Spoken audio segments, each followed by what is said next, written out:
Legenda Petani Immortal episode 17. Karena sayuran yang saya tanam rasanya enak. Hehe, semuanya, jangan malu-malu. Silakan petik mentimun dan tomat yang bisa kalian makan, cicipi, dan bandingkan dengan yang ditanam orang lain. Dan kalian akan mengerti mengapa saya menjualnya dengan harga setinggi ini. Li Yunfei berusaha sebisa mungkin untuk tidak menyinggung para pejabat kota.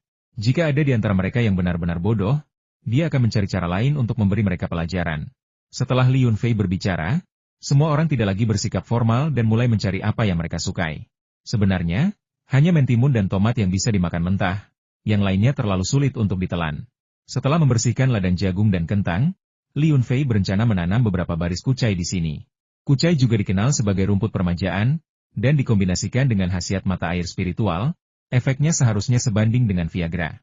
Mendengar pujian dari kerumunan, Li Yunfei sudah mengantisipasinya dan sudah terbiasa dengan pujian tersebut. Namun, kunjungan wali kota Wu hari ini bukan semata-mata untuk melihat sayuran dan buah-buahan milik Li Yunfei.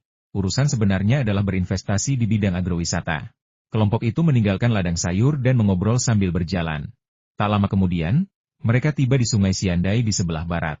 Wali kota Wu menunjuk lahan yang telah dibersihkan di sepanjang Sungai Xiandai dan berkata sambil tersenyum, tempat memancing yang indah seperti ini, dengan sedikit pengembangan, pasti akan menarik banyak wisatawan dari kota.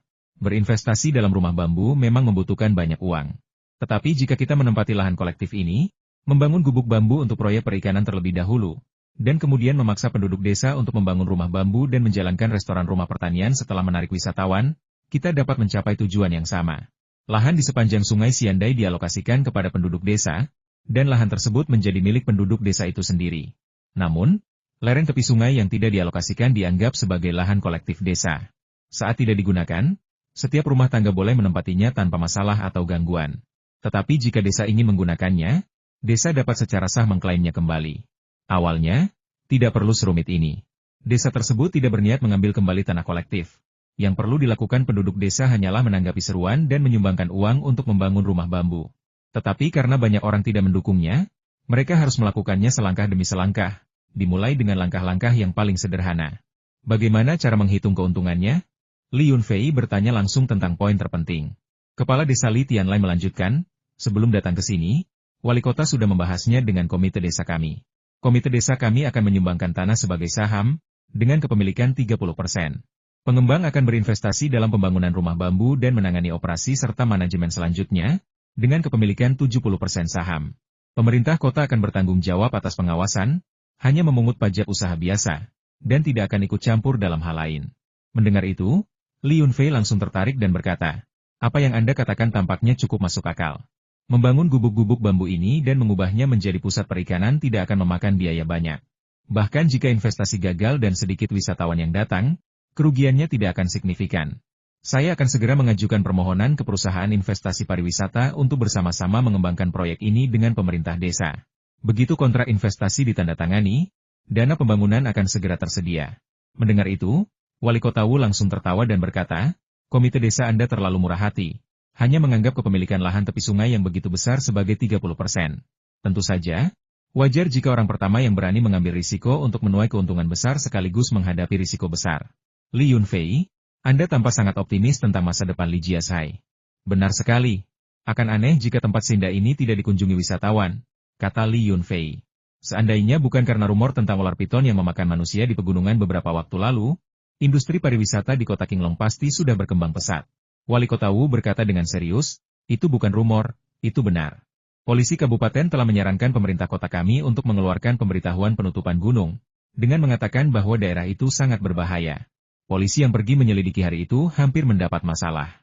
Ada banyak ular berbisa berkumpul, dan banyak ular piton juga muncul. Mereka tampak sangat gelisah dan menyerang orang begitu terlihat. Pihak kabupaten mengundang ahli ular, mengatakan mereka akan datang ke sini untuk menyelidiki penyebabnya, tetapi lebih dari 10 hari telah berlalu dan kami masih belum melihat tanda-tanda kedatangan para ahli tersebut. Menutup gunung? Para penganut Tao di puncak Rizhao tidak akan setuju dengan itu. Lagi pula, ada biksu dan penganut Tao lain yang hidup terpencil di pedalaman. Bagaimana mungkin tempat itu ditutup? Oleh karena itu, pemerintah kota kami hanya memasang banyak rambu peringatan di kaki gunung, tetapi tidak menutup gunung tersebut. Melihat percakapan antara Wali Kota Wu dan Li Yunfei kembali melenceng dari topik, Kepala Desa Li Tianlai dengan cepat mengarahkan kembali pembicaraan ke kontrak investasi. Bertanya, Fua, Kapan kamu akan menandatangani kontrak dengan komite desa? Kita sudah menyiapkan semuanya, kita hanya butuh uangnya. Kalian cari seseorang untuk membuat draft kontrak, dan saya akan berinvestasi atas nama saya sendiri terlebih dahulu. Saya bisa melakukan pembayaran hari ini. Kita akan mengubah kontrak setelah perusahaan investasi pariwisata saya berhasil terdaftar, kata Li Yunfei. Bagus sekali, ini dikerjakan dengan baik. Para pengrajin dan pemasok bambu sudah dihubungi. Begitu uangnya tiba, kita bisa mulai bekerja hari ini. Kepala Desa Li Tianlai sangat gembira. Sore itu, Li Yunfei menandatangani kontrak niat investasi dengan panitia desa dan melakukan pembayaran awal sebesar 200.000 yuan. Kontrak resmi tersebut akan diperbarui setelah perusahaan investasi pariwisata Li Yunfei berhasil didaftarkan. Ketika penduduk desa mendengar bahwa Li Yunfei telah menandatangani kontrak investasi dengan panitia desa, mereka semua membicarakannya. Cukup banyak orang ingin mengikuti contoh panitia desa dan menginvestasikan tanah mereka sebagai saham. Mereka berpikir bahwa dengan menyerahkan tanah mereka kepada perusahaan investasi pariwisata Li Yunfei dengan imbalan 30% saham, mereka dapat menerima dividen tanpa harus bekerja, yang jauh lebih baik daripada bertani di lahan kecil mereka. Sebagian orang hanya khawatir, mengatakan bagaimana jika tidak ada turis setelah lahan itu diberikan? Sepetak lahan kecil itu mungkin tidak bernilai banyak uang, tetapi padi yang tumbuh di sana dalam setahun dapat dijual dengan harga setidaknya beberapa ratus yuan, bukan? Sebagian orang mempertanyakan kekayaan Li Yunfei, mengatakan bahwa pemuda ini baru kembali beberapa bulan. Dari mana dia mendapatkan begitu banyak uang untuk memulai perusahaan dan berinvestasi? Siapa yang akan mempercayainya? Chen Ergo dari Chengjiagou mengaku menjalankan pabrik dan melakukan bisnis besar. Tetapi setelah hanya 2 tahun, pemerintah kota menyita asetnya dan pabrik tersebut harus ditutup. Jika Chen Ergo kehilangan uang, itu hanya kerugiannya sendiri. Jika kita berinvestasi dan berbisnis dengan Li Yunfei, dan dia kehilangan uang, bukankah kita semua akan kehilangan uang bersama? Setelah menyelesaikan detail investasi, Li Yunfei bahkan belum beristirahat selama 2 hari ketika ia menerima telepon dari sekretaris Wang dari kota tersebut, yang mengundangnya ke rumahnya. Kali ini, bukan sekretaris Zhu yang menelepon, melainkan Huang sendiri, yang membuatnya semakin bermakna. Li Yunfei tidak punya alasan untuk menolak. Setelah menyepakati waktu, dia pergi ke ladang untuk menyiapkan hadiah. Dia membawa berbagai macam sayuran dan buah-buahan, tidak ada yang terlalu mahal, hanya niat baiknya saja yang penting. Dia juga menyiapkan 2 botol kecil minuman keras Wuliangye berkualitas tinggi berusia 10 tahun, masing-masing seberat 5 jin, ukuran yang pas untuk dibawa di tangannya. Saatnya meracik obat untuk bibiku lagi. Setelah ramuan ini habis, aku akan lebih bisa mengendalikan waktuku. Aku tidak akan lagi terikat di pinggiran kota kabupaten, tidak bisa pergi kemanapun. Bahkan sebelum sampai di rumah sakit, ia menerima panggilan mendesak lainnya dari Zhao Yanshou. Belakangan ini ia sering menelepon tentang ginseng berusia seabad itu. Panggilan hari ini sangat mendesak. Begitu ia menjawab, ia berseru, "Saudara Li, kau benar-benar harus datang ke rumah sakit hari ini. Kakakku datang jauh-jauh dari provinsi dan sudah lama menunggumu. Jika kau tidak segera membawa ginseng itu, kami harus datang ke rumahmu untuk mengambilnya. Kemudian kau harus mentraktir kami makan dan minum yang enak." "Hehe, Dr. Zhao, ancaman Anda terlalu kasar. Demi menghemat biaya makan, saya harus mengantarkan ginseng ke rumah sakit." "Ya, benar, saya sedang mengemudi sekarang, hampir sampai di pintu masuk rumah sakit." Kau, seandainya aku tahu ancaman ini akan berhasil, aku pasti sudah datang ke rumahmu untuk makan dan minum 800 kali, kata Zhao Yanshou dengan sedih. Saat Li Yunfei memarkir mobilnya, ia melihat Zhao Yanshou dan seorang pria parubaya yang tampak terhormat sedang menunggunya tidak jauh dari situ. Yah, mereka begitu terburu-buru. Pasti mereka akan meminta harga yang tinggi. "Li Yunfei, kami sudah menunggumu. Ini kakak senior saya, Song Ziwan, seorang ahli dari Biro Kesehatan Provinsi." Begitu Li Yunfei keluar dari mobil, Zhao Yanshou bergegas menghampirinya untuk memperkenalkannya. Li Yunfei berpikir dalam hati, untungnya aku sudah siap. Ia dengan santai melemparkan sebuah kantong plastik ke tangannya dan berkata, "Aku tahu apa yang kalian inginkan, jadi aku akan membuat kalian penasaran. Ambil dan lihat sendiri." "Apa? Kau memasukkan ginseng liar berusia seabad ke dalam kantong plastik?" Zhao Yanshou sangat terkejut. Dia baru saja mengambil kantong itu ketika kakak laki-lakinya di sebelahnya merebutnya. "Coba saya lihat. Tuan Li, apakah ini benar-benar ginseng berusia 100 tahun? Bagaimana bisa tumbuh seperti ini?" Akarnya sangat panjang, dan penggaliannya begitu sempurna." Sambil berbicara, Song Ziwan mendekatkan ginseng itu ke hidungnya dan menghirup aromanya, dengan ekspresi kagum di wajahnya. Sungguh aroma yang murni. Aroma seperti itu bisa tercium tanpa perlu menyentuh kulit sekalipun. Pasti ini ginseng liar. Untuk menentukan usianya, kita perlu menilai dari 5 aspek rimpang, tekstur, kulit, badan, dan kumis. Kelima aspek ini juga dikenal sebagai 5 bentuk. Rimpang, juga dikenal sebagai batang bawah tanah, adalah bagian ramping di bagian atas akar utama, yang biasa disebut kepala rimpang. Setiap musim gugur, bagian di atas tanah akan rontok, meninggalkan bekas luka pada rimpang, yang biasa disebut mangkuk rimpang. Jumlah bekas luka ini bertambah seiring bertambahnya usia ginseng dan merupakan indikator utama usianya. Karena pengaruh lingkungan tumbuh dan bencana alam, terdapat banyak situasi yang berbeda, dan bukan merupakan pepatah umum bahwa satu mangkuk rimpang mewakili 1 tahun. Namun secara umum, rimpang yang panjang dengan banyak mangkuk rimpang yang rapat selalu merupakan pertanda baik. Pada saat itu, Song Ziwan sedikit mengerutkan kening dan menunjuk rimpang ginseng tersebut, sambil berkata, ginseng liar Anda tidak memiliki banyak rimpang, hanya sekitar beberapa lusin, yang sedikit berbeda dari ginseng berusia 100 tahun. Tentu saja, Anda tidak dapat menilainya hanya berdasarkan rimpang. Anda juga perlu mempertimbangkan 4 faktor lainnya. Li Yunfei sedikit gugup. Dia tahu usia sebenarnya dari ginseng ini. Mendengar penjelasan ahli dari Song Ziwan, yang menggambarkan ginseng dengan begitu jelas dan meyakinkan, seolah-olah setiap akar kecilnya memiliki karakteristik unik, dia takut Song Ziwan pada akhirnya akan mengatakan bahwa itu hanyalah ginseng budidaya biasa berusia 10 tahun. Untungnya, betapapun akrabnya Song Ziwan dengan ginseng, dia hanya bisa membuat penilaian berdasarkan pengetahuan yang dimilikinya saat itu. Dia menunjuk garis-garis bahu pada ginseng itu dan tertawa, lihat bagian atas tubuh ginseng ini. Garis-garis horizontal ini sangat berdekatan dan sangat dalam. Mereka terhubung erat dan tersusun rapi. Ini menunjukkan bahwa ginseng ini sangat tua, bahkan lebih tua dari ginseng berusia 100 tahun yang pernah saya lihat sebelumnya. Oleh karena itu, ketika mengidentifikasi ginseng liar, Anda tidak dapat membuat kesimpulan berdasarkan satu karakteristik saja. Selain itu, kulit ginseng ini berwarna kuning keemasan, seperti kain brokat. Inilah yang biasa disebut sebagai karakteristik kulit brokat. Kulitnya kencang dan dagingnya lembut. Ini adalah kulit berkualitas tinggi yang langka, 1 dari 100. Saat membahas bentuk ginseng, Song Ziwan mengatakan bahwa ginseng ini berbentuk gumpalan dan penampilannya tidak terlalu bagus. Namun, karakteristik akarnya juga sangat baik. Konon, akar-akar kecil yang tumbuh pada ginseng liar ini ramping, lentur, dan elastis, serta dihiasi dengan bintik-bintik kecil seperti biji millet yang disebut titik mutiara. Setelah beberapa evaluasi, Song Ziwan menyimpulkan kualitas ginseng liar dinilai berdasarkan karakteristik berikut: masa pertumbuhan yang panjang, batang yang panjang, bentuk mangkuk yang padat, batang yang bulat, tubuh yang berisi, kerutan yang dalam dan padat, bentuk spiral, batang berbentuk jujube, benjolan seperti mutiara, dan akar yang kuat dan tidak mudah patah. Ginseng liar terbaik memiliki kelima karakteristik tersebut. Namun, tidak semua ginseng liar memiliki kelima karakteristik tersebut. Karena pengaruh berbagai lingkungan alami, ginseng yang hanya tampak memiliki beberapa dari kelima karakteristik tersebut mungkin masih merupakan ginseng liar yang baik. Li Yunfei menggambarkan ginseng yang tumbuh di dalam pot bunga itu memiliki bentuk yang sangat baik, tekstur kelas 1, dan kualitas unggul.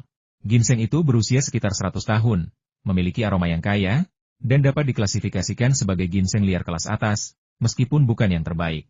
Li Yunfei mengacungkan jempol dan berkata dengan penuh kekaguman, luar biasa, benar-benar seorang ahli. Saya tidak pernah membayangkan ada begitu banyak hal yang bisa dipelajari tentang satu akar ginseng. Hari ini telah memperluas pengetahuan saya dan membuka mata saya ke cakrawala baru. Song Ziwan sedikit senang, tetapi tetap tersenyum rendah hati dan berkata, tidak ada yang istimewa. Saya telah belajar dari guru saya selama beberapa tahun. Karena guru saya selalu menjadi dokter perawatan kesehatan bagi para pemimpin departemen pusat, saya memiliki peluang yang relatif tinggi untuk melihat ginseng liar berusia seabad. Dengan lebih banyak pengalaman, saya secara alami dapat membedakan antara yang baik dan yang buruk, yang asli dan yang palsu. Li Yunfei tertawa dan berkata, karena Dr. Song adalah seorang ahli, janganlah kita malu-malu. Katakan padaku berapa harga ginseng liar ini. Jika harganya cocok, kita akan menjualnya. Nah, karena ginseng liar sangat mahal, ginseng tersebut perlu ditimbang sebelum dinilai. Umumnya, perbedaan harganya sekitar 4 kali lipat tergantung pada tingkat kekeringan ginseng.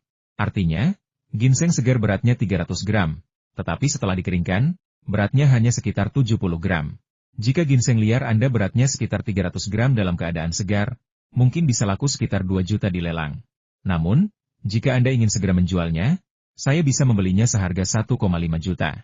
Lagi pula, lelang melibatkan banyak prosedur dan pajak, dan harga akhirnya tidak akan jauh berbeda dari harga yang saya minta, kata Song Ziwan dengan ragu-ragu. Dia sedikit malu karena mungkin dia menurunkan harganya sedikit. Li Yunfei melambaikan tangannya dan berkata dengan sangat ramah, karena Anda adalah kakak senior Zhao Yanshou, maka kita semua adalah keluarga. Dr. Zhao juga telah banyak membantu saya. Saya akan menjualnya dengan harga yang Anda minta. Anda bisa menyimpan ginsengnya, dan uangnya bisa ditransfer ke kartu saya. Zhao Yanshou merasa sangat bangga, sementara Song Ziwan merasa seperti sedang bermimpi. Dia tidak pernah menyangka bahwa barang berharga seperti itu dapat diperdagangkan dengan begitu mudah dan santai. Dia menyerahkan ginseng itu kepadanya hanya dengan beberapa kata. Seandainya tidak ada orang lain di sekitar, dia pasti ingin memetik beberapa sulur dan mencicipinya untuk memastikan apakah itu ginseng, lobak putih, atau mungkin akar bunga lonceng. Setelah Li Yunfei selesai berbicara, seolah-olah dia sudah siap, dia mengeluarkan selembar kertas dari sakunya, yang di atasnya tertulis nomor rekening dan nama pemilik rekening. Setelah menyerahkan catatan itu kepada Song Ziwan, dia pergi ke lantai 5 bangsal untuk menyiapkan obat untuk bibinya. Setelah Li Yunfei pergi, Song Ziwan menghela napas, temanmu benar-benar murah hati. Dia bilang akan meninggalkan sesuatu yang nilainya lebih dari 1 juta di sini, dan dia benar-benar meninggalkannya di sini. Pengaruhmu benar-benar berhasil. Ayo, kita cepat ke kantormu agar aku bisa menimbang ginseng ini. Keduanya tiba di kantor dan dengan hati-hati menimbangnya. Beratnya lebih dari 300 gram. Song Ziwan sangat gembira hingga matanya hampir keluar dari rongga matanya. Dia terus memujinya ginseng yang bagus, ginseng yang bagus. Setelah dikeringkan, beratnya setidaknya akan mencapai 90 gram. Aku tidak tega menjualnya. Aku akan menyimpannya untuk obatku sendiri. Ini pasti akan menyembuhkan banyak penyakit yang sulit dan rumit. Reputasi dokter mujarab ini semua berkat ginseng berusia seabad ini. Zhao Yanshou tertawa dan berkata, berbicara tentang tabib ilahi, ada satu di kota Qinglong. Benar, dia adalah kakek Li Yunfei, yang menjual ginseng kepadamu. Sebelumnya aku hanya tahu bahwa kemampuan pengobatannya bagus, tetapi baru-baru ini aku menyadari bahwa dia benar-benar seorang tabib ilahi. Oh, apa yang terjadi? Song Ziwan dengan santai mengajukan pertanyaan sambil mengirimkan nomor rekening dan nama Li Yunfei kepada akuntan di perusahaan farmasinya, memintanya untuk segera mentransfer pembayaran untuk ginseng berusia seabad itu. Zhao Yanshou berkata, kakeknya menyembuhkan seorang pasien kanker rahim dengan 3 dosis obat. Li Yunfei datang hari ini untuk meracik obatnya. Sebenarnya, sebelum minum obat ini, kondisi pasien sudah membaik secara signifikan. Jika dilakukan pemeriksaan, penyakitnya mungkin tidak akan terdeteksi. Apa? 3 dosis obat menyembuhkan pasien kanker? Mustahil. Bawa aku menemui pasien dan resep yang dia tulis. Jika tidak ada resep, melihat ampas ramuannya saja pun sudah cukup. Mendengar itu, Song Ziwan melompat dan berlari keluar. Percuma saja. Kami tidak menghafal resepnya karena terlalu banyak ramuan, lebih dari 50 jenis, dan kami tidak bisa menuliskannya semua. Ampasnya juga tidak berguna. Dia selalu membersihkannya sampai habis, dan kami tidak bisa begitu saja meminta formula rahasia ini secara terbuka. Ketika Zhao Yanshou dan Song Ziwan tiba di ruang perawatan khusus 2, mereka mendapati Direktur Lu sedang memperhatikan Li Yunfei menyiapkan obat. Kondisi Direktur Lu tampak tidak baik, wajahnya pucat dan kurus, menunjukkan kemungkinan keracunan. Li Yunfei berkata kepada Direktur Lu, semangatmu dalam menguji obat itu pada dirimu sendiri patut dipuji. Namun, kakekku juga mengatakan bahwa ia khawatir kau akan mengetahui formula ini dan menggunakannya pada setiap pasien. Itulah sebabnya ia tidak ingin mengungkapkan formula rahasia tersebut. Penyalahgunaan obat tidak dapat diterima. Itu akan membahayakan pasien. Pengobatan tradisional Tiongkok adalah tentang mengobati satu orang dengan satu resep, bukan mengobati satu penyakit dengan satu resep. Kau adalah seorang ahli, kau seharusnya tahu lebih banyak daripada aku. Direktur Lu berkata dengan suara serak, saya menyesal karena terlalu fokus mempertanyakan resep Dr. Li yang tidak logis sehingga saya tidak mencatat formula ajaib itu. Saya sangat menyesalinya. Saya tidak bisa makan atau tidur nyenyak beberapa hari terakhir ini, saya terus memikirkannya. Dan saya telah meracik obat itu beberapa kali lagi, mencoba menemukan rasa yang familiar dan berharap dapat menciptakan kembali formula tersebut. Lihat, bibi Anda sekarang baik-baik saja. Baik secara fisik maupun mental, dia praktis seperti orang normal. Jika saya masih ragu bahwa formula ini efektif, saya hanya menipu diri sendiri. Karena berhasil, mengapa saya tidak mempelajarinya lebih lanjut? Mengapa tidak membiarkan lebih banyak pasien mencobanya? Melihat bahwa ia tidak bisa membujuknya, Li Yunfei berkata, kalau begitu lakukan sesukamu. Cium obatnya dengan saksama, dan ingat sebanyak mungkin. Lagi pula, aku akan membawa ampasnya. Ini dosis terakhir, jadi manfaatkanlah sebaik-baiknya. Dr. Zhao dan kolega seniornya juga datang. Mereka pertama-tama mengamati kondisi Ruan Dongmei dan kemudian melihat rekam medisnya. Hanya dalam 6 atau 7 hari, perbedaan kondisi fisiknya sangat besar sehingga hanya bisa digambarkan sebagai sebuah keajaiban. Dia benar-benar dokter ajaib. Aku pasti akan mengunjunginya saat ada kesempatan, kata Song Ziwan, memberikan beberapa nasihat lagi kepada Direktur Lu, tetapi tidak banyak membantu.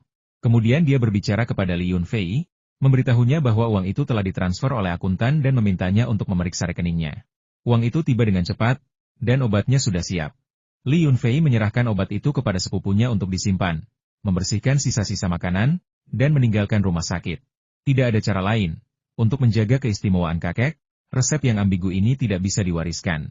Banyak orang telah melihat resep itu, tetapi tidak ada yang mengingatnya, itulah yang menjadikannya sebuah legenda. Saat saya sedang meracik obat, sepupu saya memberitahu bahwa banyak orang datang ke sini beberapa hari terakhir untuk menanyakan tentang menyembuhkan kanker dengan 3 dosis obat. Meskipun keluarganya tidak ingin banyak bicara, Direktur Lu, seperti burung beo yang cerewet, memberitahu setiap orang yang datang bertanya bahwa itu memang benar, dan itu adalah hasil karya Dr. Li dari kota Qinglong. Jika mereka memiliki pertanyaan, mereka dapat berkonsultasi dengan klinik medis Chun Kiu di kota Qinglong. Hahaha, kakek akan mengalami kesulitan untuk sementara waktu. Tapi ada banyak mata air spiritual, jadi orang tua itu seharusnya tidak akan mengeluh apapun, kan? Li Yunfei menghela napas dalam hati. Sore itu, dia pergi ke kota untuk bersiap mengunjungi rumah Sekretaris Wang keesokan harinya. Rumah wakil Sekretaris Wang berada di kompleks nomor 3 Komite Partai Kota. Rumah itu adalah villa 2,5 lantai yang sangat biasa dengan halaman kecil. Halaman tersebut ditanami bunga dan tanaman yang terawat dengan baik, dengan bunga merah dan daun hijau, penuh vitalitas. Ketika Li Yunfei dijemput oleh Sekretaris Zhu, dia melihat istri sekretaris sedang menata beberapa anggrek yang hampir layu di halaman. Ketika Nyonya Huang melihat Li Yunfei muncul, dia sangat gembira. Dia meletakkan anggrek itu dan berlari keluar halaman untuk menyambutnya. Yunfei, kau akhirnya datang. Seandainya ayahku tidak mengundangmu sendiri, aku tidak tahu kapan kau akan sampai di sini. Sayangnya, Dr. Li terlalu sibuk, dan kami tidak berani mengganggumu, jadi kami tidak punya pilihan selain mengundangmu ke sini untuk memasak makanan enak sebagai ungkapan rasa terima kasih kami yang tulus. Nyonya Huang sangat penyayang kali ini, menggenggam tangan Li Yunfei dengan erat. Li Yunfei tertawa dan berkata, tidak sama sekali, aku hanya terlalu banyak pekerjaan di ladang dan tidak bisa pergi sebentar. Seandainya aku tahu Nyonya Huang telah menyiapkan sesuatu yang lezat untukku, aku pasti sudah datang untuk mencicipinya sejak lama. Jangan panggil aku Nyonya Huang, kau terlalu formal. Panggil saja aku Bibi Huang mulai sekarang. Nyonya Huang tersenyum saat melihat Li Yunfei membuka pintu belakang dan Sekretaris Zhu membawa tas berisi sayuran dan buah-buahan ke dalam rumah. Jika dia membawa barang lain, Pak Tua Huang pasti akan marah saat kembali. Tetapi jika dia membawa sayuran dan buah-buahan, Pak Tua Huang tidak akan mengeluh. Li Yunfei tersenyum dan menjawab beberapa kali, sambil membantu Sekretaris Zhu menurunkan barang-barang. Mereka menyiapkan sedikit dari setiap jenis sayuran, ditambah semangka dan melon, yang hampir memenuhi setengah bak truk. Rumah itu didekorasi dengan sangat elegan, tetapi karena ini adalah kediaman seorang pemimpin, gayanya terlalu formal. Li Yunfei tidak menyukai gaya dekorasi seperti itu. Sambil duduk di ruang tamu minum teh, Sekretaris Zhu menuangkan 3 cangkir teh untuknya. Lalu mereka duduk untuk mengobrol sambil menunggu Sekretaris Huang pulang kerja. Yunfei, semua ini berkat kakekmu. Huang yang tua seharusnya sudah lama menunjukkan kemajuan, tetapi karena kesehatannya, ia diobservasi oleh organisasi untuk waktu yang lama. Kali ini, ia bertemu dengan Dr. Li, dan setelah beberapa perawatan akupunktur dan beberapa dosis obat, kesehatannya sembuh total. Sekarang, ia seperti saat berusia 30 tahun dan belum pernah sakit. Nyonya Huang sepertinya sudah terlalu banyak bicara, jadi ia menyesap air untuk menenangkan diri. Sekretaris Zhu juga diam-diam menyeka keringat dingin, seolah-olah istri sekretaris telah menyimpang dari topik pembicaraan. Dia dengan cepat mengarahkan kembali percakapan ke jalur yang benar. Yang Bibi Huang maksud adalah kesehatan sekretaris telah membaik, dan organisasi telah secara resmi berbicara dengannya, menaikkan jabatannya sedikit untuk secara resmi memimpin pekerjaan pemerintahan kota kita. Li Yunfei sedikit terkejut. Ia menyadari bahwa ini berarti ia telah dipromosikan. Wakil sekretaris adalah orang ketiga dalam hierarki, dan naik satu langkah kecil akan menjadikannya wali kota. Haha, selamat. Mulai sekarang, kalau kamu bertemu Bibi Huang, panggil saja dia Nyonya Wali Kota, canda Li Yunfei. Kalau kau memanggilku istri wali kota, aku tak akan memperhatikanmu. Seharusnya Bibi Huang. Nyonya Huang mengoreksi Li Yunfei sekali lagi.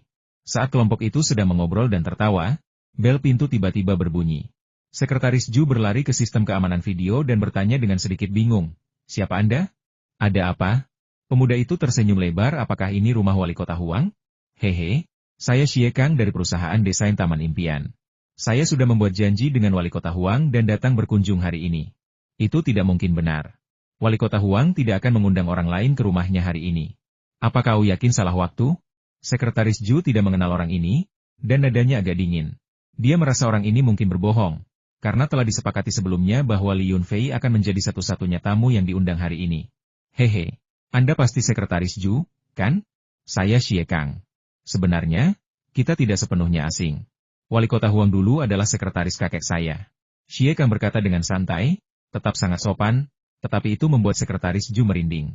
Meskipun wali kota Huang menikmati perjalanan yang mulus di Sichuan berkat dukungan keluarga istrinya, akar sebenarnya berada di ibu kota. Mantan pemimpinnya telah memasuki Departemen Pemerintahan Pusat dan siap menyongsong masa depan yang menjanjikan. Jadi, ini Presiden Xie, maaf saya tidak mengenali Anda. Saat ini, Sekretaris Ju tidak berani lengah sedikit pun. Ia buru-buru membuka pintu dan menjelaskan kepada Nyonya Huang. Bibi Huang, orang di luar adalah Xie Kang dari perusahaan desain Taman Impian. Dia adalah cucu dari mantan pemimpin wali kota Huang. Kita tidak punya pilihan selain mempersilakan beliau masuk dulu. Baru kemudian kita bisa membicarakan hal lain. Nyonya Huang juga terharu dan berdiri. Berkata, mari kita pergi menyapa beliau. Kami mendengar bahwa lelaki tua itu memiliki keturunan yang berbisnis di kota Yunhuang. Tetapi kami tidak menyangka akan bertemu beliau hari ini. Li Yunfei awalnya tidak ingin bergerak, tetapi setelah mendengar bahwa itu adalah Xie Kang, CEO Dream Garden, dia pergi ke pintu untuk menyambutnya. Lagi pula, mereka adalah teman yang pernah makan dan minum bersama. Dia hanya mengenal Xie Kang sebagai seorang pemuda kaya dengan latar belakang misterius yang terlibat dalam kewirausahaan berbasis hubungan. Tetapi dia tidak pernah membayangkan bahwa latar belakang Xie Kang yang sebenarnya begitu mencengangkan. Xie Kang hanya membawa sekotak anggur dan keranjang buah, tampak santai, seperti sedang mengunjungi kerabat.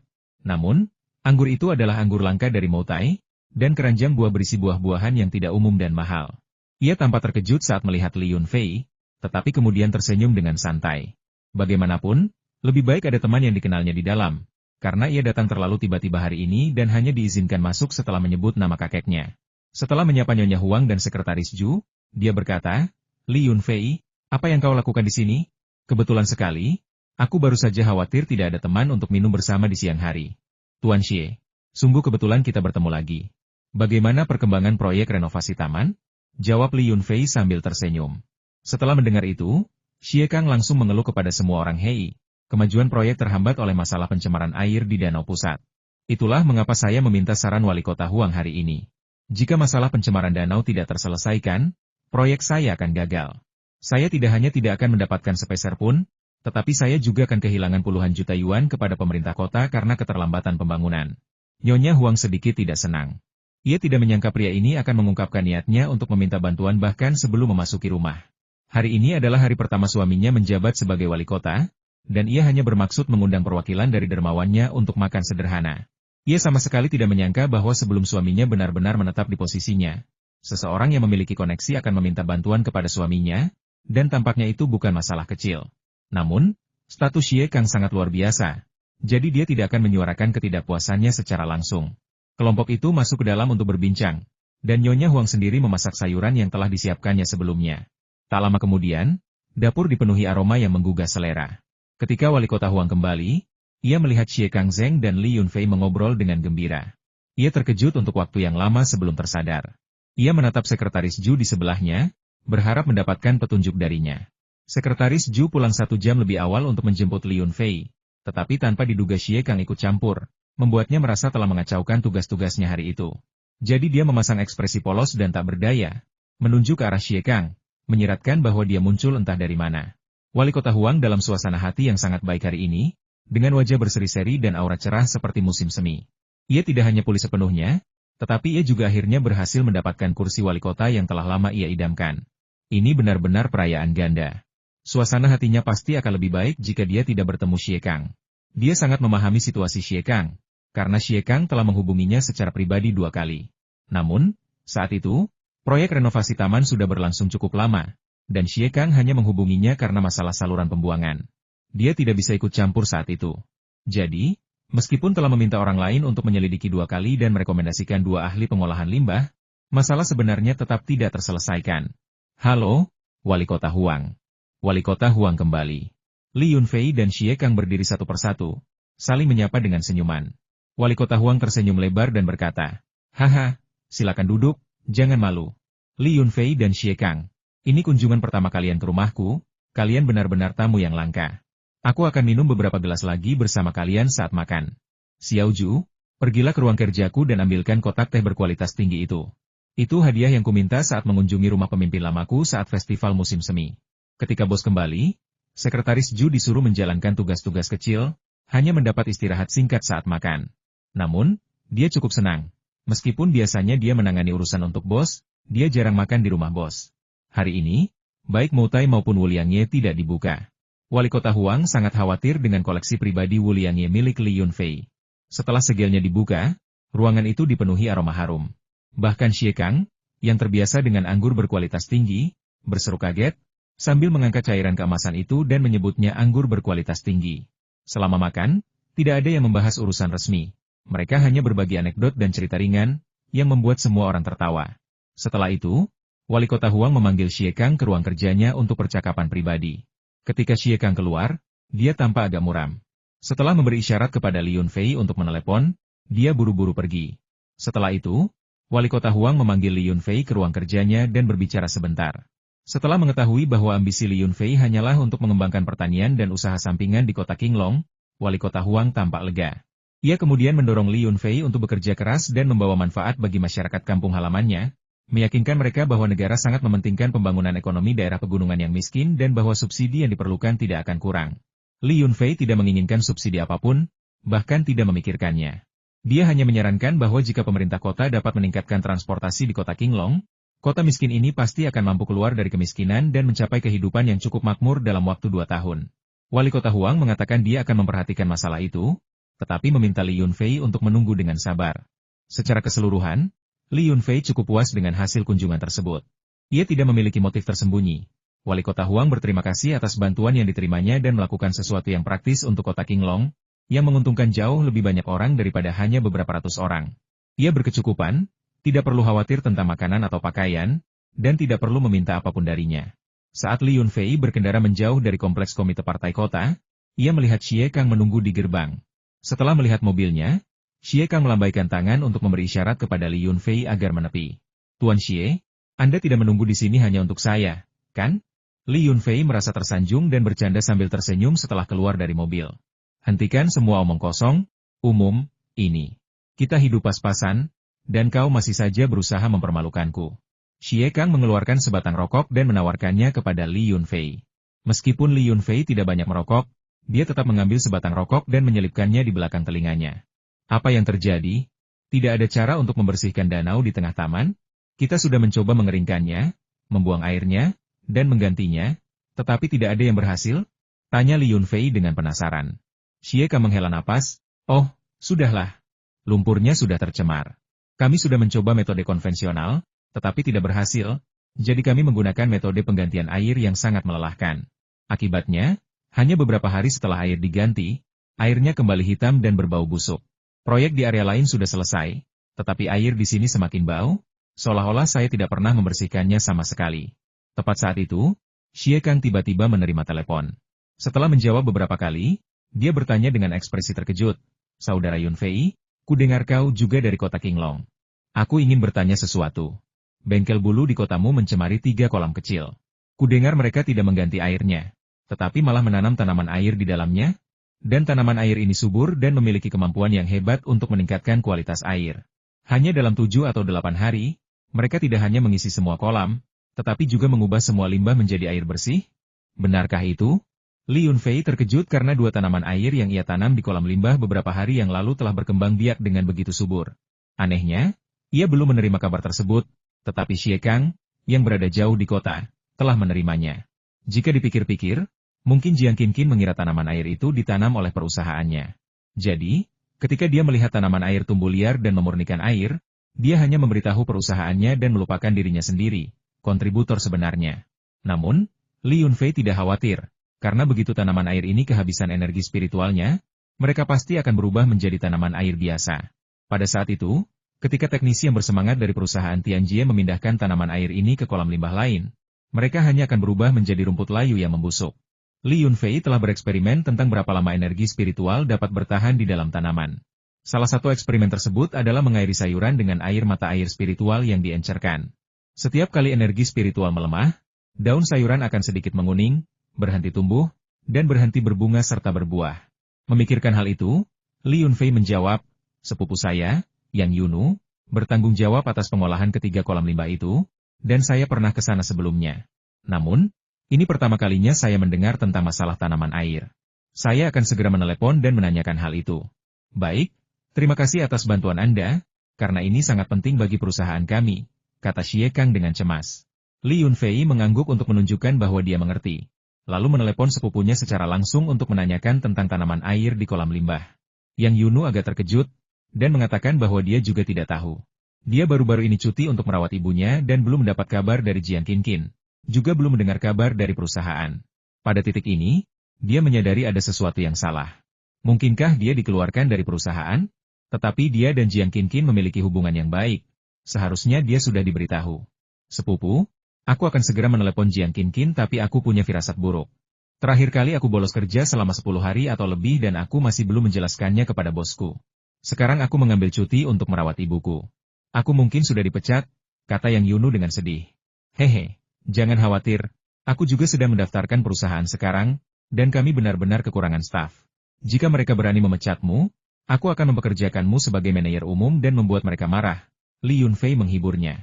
Tidak mungkin, aku suka melakukan pekerjaan lingkungan, kecuali jika perusahaan baru yang kau daftarkan bergerak di bidang lingkungan. Yang Yunu masih merasa tidak senang. Dia masih sangat terikat dengan pekerjaan pertamanya setelah lulus kuliah. Mendaftarkan perusahaan perlindungan lingkungan tidak sulit. Oke, kita akan membicarakan ini nanti. Saya akan menelepon Jiang Qinqin dulu dan mengecek situasinya di sana sebelum kita bicara lagi, kata Li Yunfei lalu menutup telepon. Li Yunfei menemukan nama Jiang Qinqin di kontak teleponnya dan menghubunginya, tetapi teleponnya mati. Dia bingung. Jiang Qinqin tampak seperti orang baik. Dia seharusnya bukan tipe orang yang meninggalkan teman demi keuntungan pribadi. Mengapa dia menghilang setelah pengobatan dengan rumput laut terbukti sangat efektif? Sepupuku sedang merawat ibunya yang sakit dan mengambil cuti beberapa hari, tetapi dia belum dihubungi oleh rekan-rekannya. Dan ketika dia mencoba menghubungi orang lain yang bertanggung jawab, telepon mereka dimatikan. Ada yang terasa janggal. Haruskah kita kembali ke kota Qinglong dan memeriksanya? Li Yunfei bertanya kepada Xie Kang dengan putus asa, sambil memegang telepon. Kalau begitu, aku akan merepotkanmu. Kamu berkendara duluan dan memimpin jalan, lalu aku akan mengikuti di belakang dengan mobilku, kata Xie Kang dengan penuh terima kasih. Tidak masalah. Tapi jika aku tertangkap mengemudi dalam keadaan mabuk oleh polisi lalu lintas, kau harus membantuku.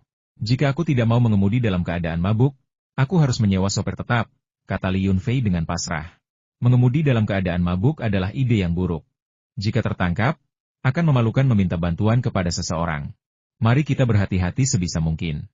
Hanya seorang pengecut yang akan minum dan mengemudi jika dia tidak terburu-buru melakukan sesuatu, kata Xie Kang sambil masuk ke dalam SUV Hummernya. Di wilayah pegunungan dengan medan yang kompleks ini, banyak bos besar yang mengendarai SUV. Ketika mereka kembali ke kota Qinglong pada sore hari sudah mulai gelap. Mereka memarkir mobil di pinggir jalan dan berjalan ke kolam di belakang bengkel bulu. Mereka menemukan lebih dari 10 orang dari perusahaan Tianjie, mengenakan seragam kerja, di tepi kolam.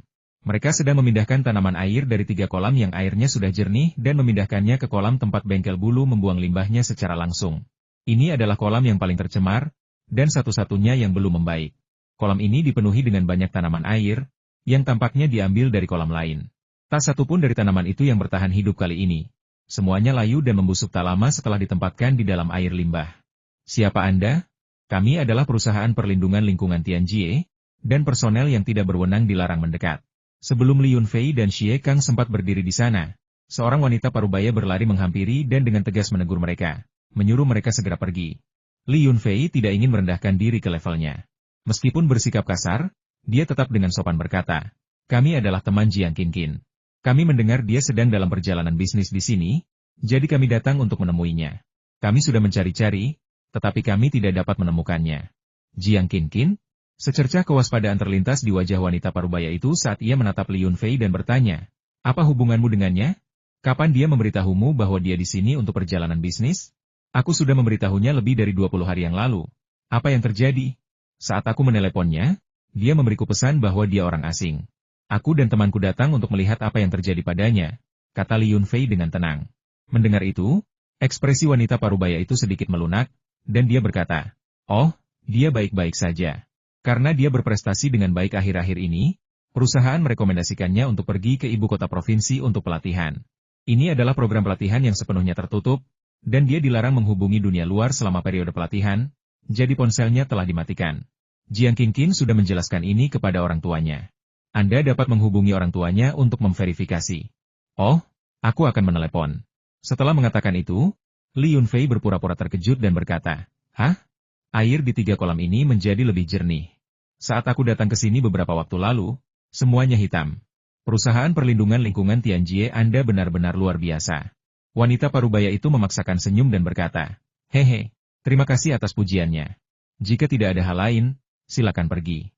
Lagi pula, semua orang sibuk, dan akan sulit untuk memastikan apakah ada yang terluka atau menabrak sesuatu." Li Yunfei sepertinya tiba-tiba menemukan sesuatu yang aneh. Sambil menunjuk ke kolam hitam itu, dia berkata, "Hah? Mengapa air di kolam ini masih begitu hitam dan berbau busuk? Tidak satu pun tanaman air yang bertahan hidup. Sungguh aneh. Hehe, kami sedang mengerjakannya, dan kita akan segera melihat hasilnya. 3 kolam dengan air jernih ini adalah kolam yang baru saja kami bersihkan. Selama tanaman air di kolam-kolam ini tidak mati, kolam terakhir ini juga akan."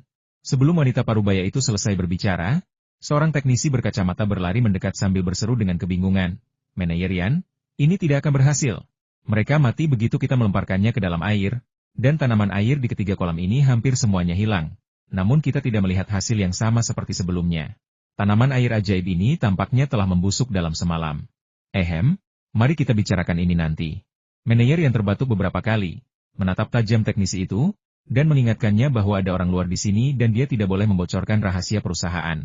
Setelah mengatakan itu, dia mengulurkan tangannya, seolah-olah untuk mengantar tamu tersebut keluar. Xie Kang mengangguk. Dia telah mengumpulkan semua informasi yang dibutuhkannya, dan tidak ada gunanya tinggal lebih lama lagi. Kembali ke mobilnya, dia berkata dengan lesu, "Kupikir perusahaan perlindungan lingkungan Tianjie memiliki teknologi terbaik dan tidak akan membiarkanku menggunakannya. Siapa sangka mereka hanya beruntung? Mereka hanya berhasil dengan 3 kolam ini, tetapi tidak dengan yang paling tercemar. Danau limbah di tengah taman tempatku bekerja sekarang bahkan lebih buruk daripada kolam ini. Aku celaka. Proyek ini akan merugi." Mendengar itu, hati Li Yunfei tergerak, dan dia dengan santai bertanya, "Jika ada perusahaan perlindungan lingkungan yang dapat dengan cepat dan efektif menyelesaikan masalah danau limbah Anda, berapa banyak yang bersedia Anda bayarkan?" Xie Kang menggertakkan giginya, menghembuskan asap, dan berkata, 5 hingga 8 juta, asalkan hasilnya cepat dan saya dapat menyelesaikan proyek dalam waktu yang ditentukan dalam kontrak, saya bersedia menyerahkan semua keuntungan. Li Yunfei berseru, "Wow, 5-8 juta? Hadiah yang besar pasti akan menarik orang-orang pemberani. Tunggu saja, kebetulan aku punya teman yang ahli dalam mengatasi pencemaran air. Jika dia percaya diri, aku akan membiarkannya mencoba. Jika dia berhasil, jangan mengingkari janjimu." Xie Kang tampak tidak yakin, tetapi karena menghormati Li Yunfei, ia dengan lesu menawarkan harganya. "Jika temanmu benar-benar memiliki kemampuan, aku akan langsung membayarnya, tanpa menunda sepeser pun pembayaran proyek. 8 juta untuk penyelesaian dalam seminggu, 5 juta untuk penyelesaian dalam 10 hari. Syaratnya adalah dia dapat meningkatkan kualitas air danau limbah ke level 4. Jika hanya mencapai level 5, maka aku hanya dapat menawarkan 2/3 dari harga tersebut." Hehe, mudah sekali mengatakannya. Berhasil atau tidak, kita harus mencobanya. Lebih baik mencoba apapun daripada tidak ada yang mencobanya sama sekali, kata Li Yunfei. Hanya itu satu-satunya cara. Xie Kang tidak begitu berharap. Dia mengucapkan beberapa patah kata lagi kepada Li Yunfei, lalu buru-buru pergi dan kembali ke kota. Li Yunfei tidak punya pilihan selain melakukan perjalanan lagi ke kabupaten untuk mencari Yang Yunu. Dia membuat beberapa salinan kartu identitasnya, dengan mengatakan bahwa dia ingin mendirikan perusahaan perlindungan lingkungan untuknya agar dia bisa menjadi bosnya sendiri dan terhindar dari perlakuan buruk orang lain. Dia sangat bersemangat tentang perlindungan lingkungan dan ingin melakukan semuanya, dengan cara apapun yang dia inginkan. Yang Yunu mengira Li Yunfei sedang bercanda, menertawakannya, lalu mengganti topik pembicaraan. Dia mengatakan bahwa dia telah menelepon Ibu Jiang Qinqin untuk memastikan bahwa dia memang pergi pelatihan, tetapi kebijakan perusahaan melarangnya untuk memberitahu siapapun, itulah sebabnya dia tidak meneleponnya. Dia juga mengatakan bahwa dia telah menelepon manajernya untuk memastikan bahwa dia telah dipecat, dan bahwa dia akan mencari pekerjaan di kota setelah kondisi ibunya stabil. Melihat sepupunya tidak mempercayainya, Li Yunfei tidak menjelaskan lebih lanjut. Dia akan menunjukkannya setelah perusahaan berhasil didaftarkan. Nama perusahaan yang terdaftar sudah diputuskan Qingyu Environmental Protection Company. Li Yunfei akan memiliki setengah dari saham, sementara Yang Yunu akan menjadi perwakilan hukum, memegang setengah lainnya, menjadikannya pemilik sah. Setelah mengajukan 3 izin perusahaan sekaligus, Li Yunfei merasa akhirnya bisa beristirahat. Dia percaya bahwa jika dia bisa membuat ketiga perusahaan ini sukses dan besar, dia bisa mengubah kota Qinglong yang miskin dan terbelakang. Lebih baik berbagi kebahagiaan daripada menikmatinya sendirian. Ketika sesama penduduk desa menjadi kaya dan hidup nyaman bersama, Kamu tidak akan merasa begitu bersalah ketika mengendarai mobil mewah dan tinggal di rumah besar. Setelah menyelesaikan urusannya di kota kabupaten, Li Yunfei mengundang Yang Yunu ke ibu kota provinsi untuk menemaninya ke reuni kelas. Yang Yunu sangat ingin pergi, tetapi ibunya masih di rumah sakit untuk observasi dan pemeriksaan akhir, jadi dia hanya bisa menggelengkan kepala dengan frustrasi dan menolak, menyuruh Li Yunfei untuk mengurangi minum, tidak membuat masalah, dan pulang lebih awal. Dia hampir menyuruhnya untuk tidak memetik bunga liar di pinggir jalan. 2 tahun setelah lulus, Li Yunfei kembali ke ibu kota provinsi, diliputi emosi. Meskipun reuni baru akan diadakan besok, banyak teman sekelas yang telah melakukan perjalanan dari jauh telah tiba di ibu kota provinsi hari ini. Li Yunfei secara acak memilih sebuah hotel biasa, yang diiklankan sebagai hotel bintang 3, dengan harga 288 yuan per malam. Setelah masuk, ia mendapati hotel itu tidak berbeda dengan hotel murah lainnya di kota kabupaten tersebut, kecuali adanya voucher sarapan tambahan senilai 20 yuan. Karena dia sudah pindah dan kebersihannya cukup baik, dia tidak terlalu pilih-pilih. Namun, dia tidak tahu apakah itu karena kedap suara yang buruk atau telinganya terlalu sensitif. Tetapi dia selalu bisa mendengar erangan dan desahan yang berasal dari ruangan sebelah atau ruangan setelahnya. Menyadari keenam indera secara tajam juga merupakan suatu bentuk penderitaan. Hari mulai gelap, dan Li Yunfei merasa cukup bosan. Dia membuka laptopnya, memutar musik, dan membiarkan telinganya beristirahat sejenak. Setelah terhubung ke Wi-Fi hotel dan masuk ke situs web resmi Asosiasi Kepala Bawang, saya menemukan bahwa saya memiliki pesan yang belum dibaca. Setelah membukanya, saya terkejut menemukan bahwa saya telah menyelesaikan sebuah tugas, mendapatkan 5 poin dan bonus 100.000. Poin dikreditkan secara instan, tetapi dolar AS akan membutuhkan sedikit waktu, jadi Li Yunfei dengan sabar menunggu 3 hingga 5 hari kerja. Kartu Li Yunfei adalah kartu koin emas multimata uang, jadi tidak perlu pergi ke bank untuk menukarkannya dengan RMB. Sebelumnya, saat menggunakan kartu kredit biasa, jika Anda menerima mata uang asing, bank akan memberitahu Anda untuk pergi ke kantor khusus untuk menukarkannya dengan RMB. Anda juga memerlukan bukti pendapatan untuk membuktikan bahwa sumber mata uang asing tersebut sah. Hehe, kau bisa menghasilkan 100.000 dolar dengan mata tertutup. Uang dari Asosiasi Kepala Bawang terlalu mudah didapatkan, bukan? Memikirkan kota ini, Li Yunfei memasuki ruang kecil. Tubuh rohnya terbang ke matahari kecil, dan memberikan beberapa tetes air mata air spiritual kepada kepala besi berjasa.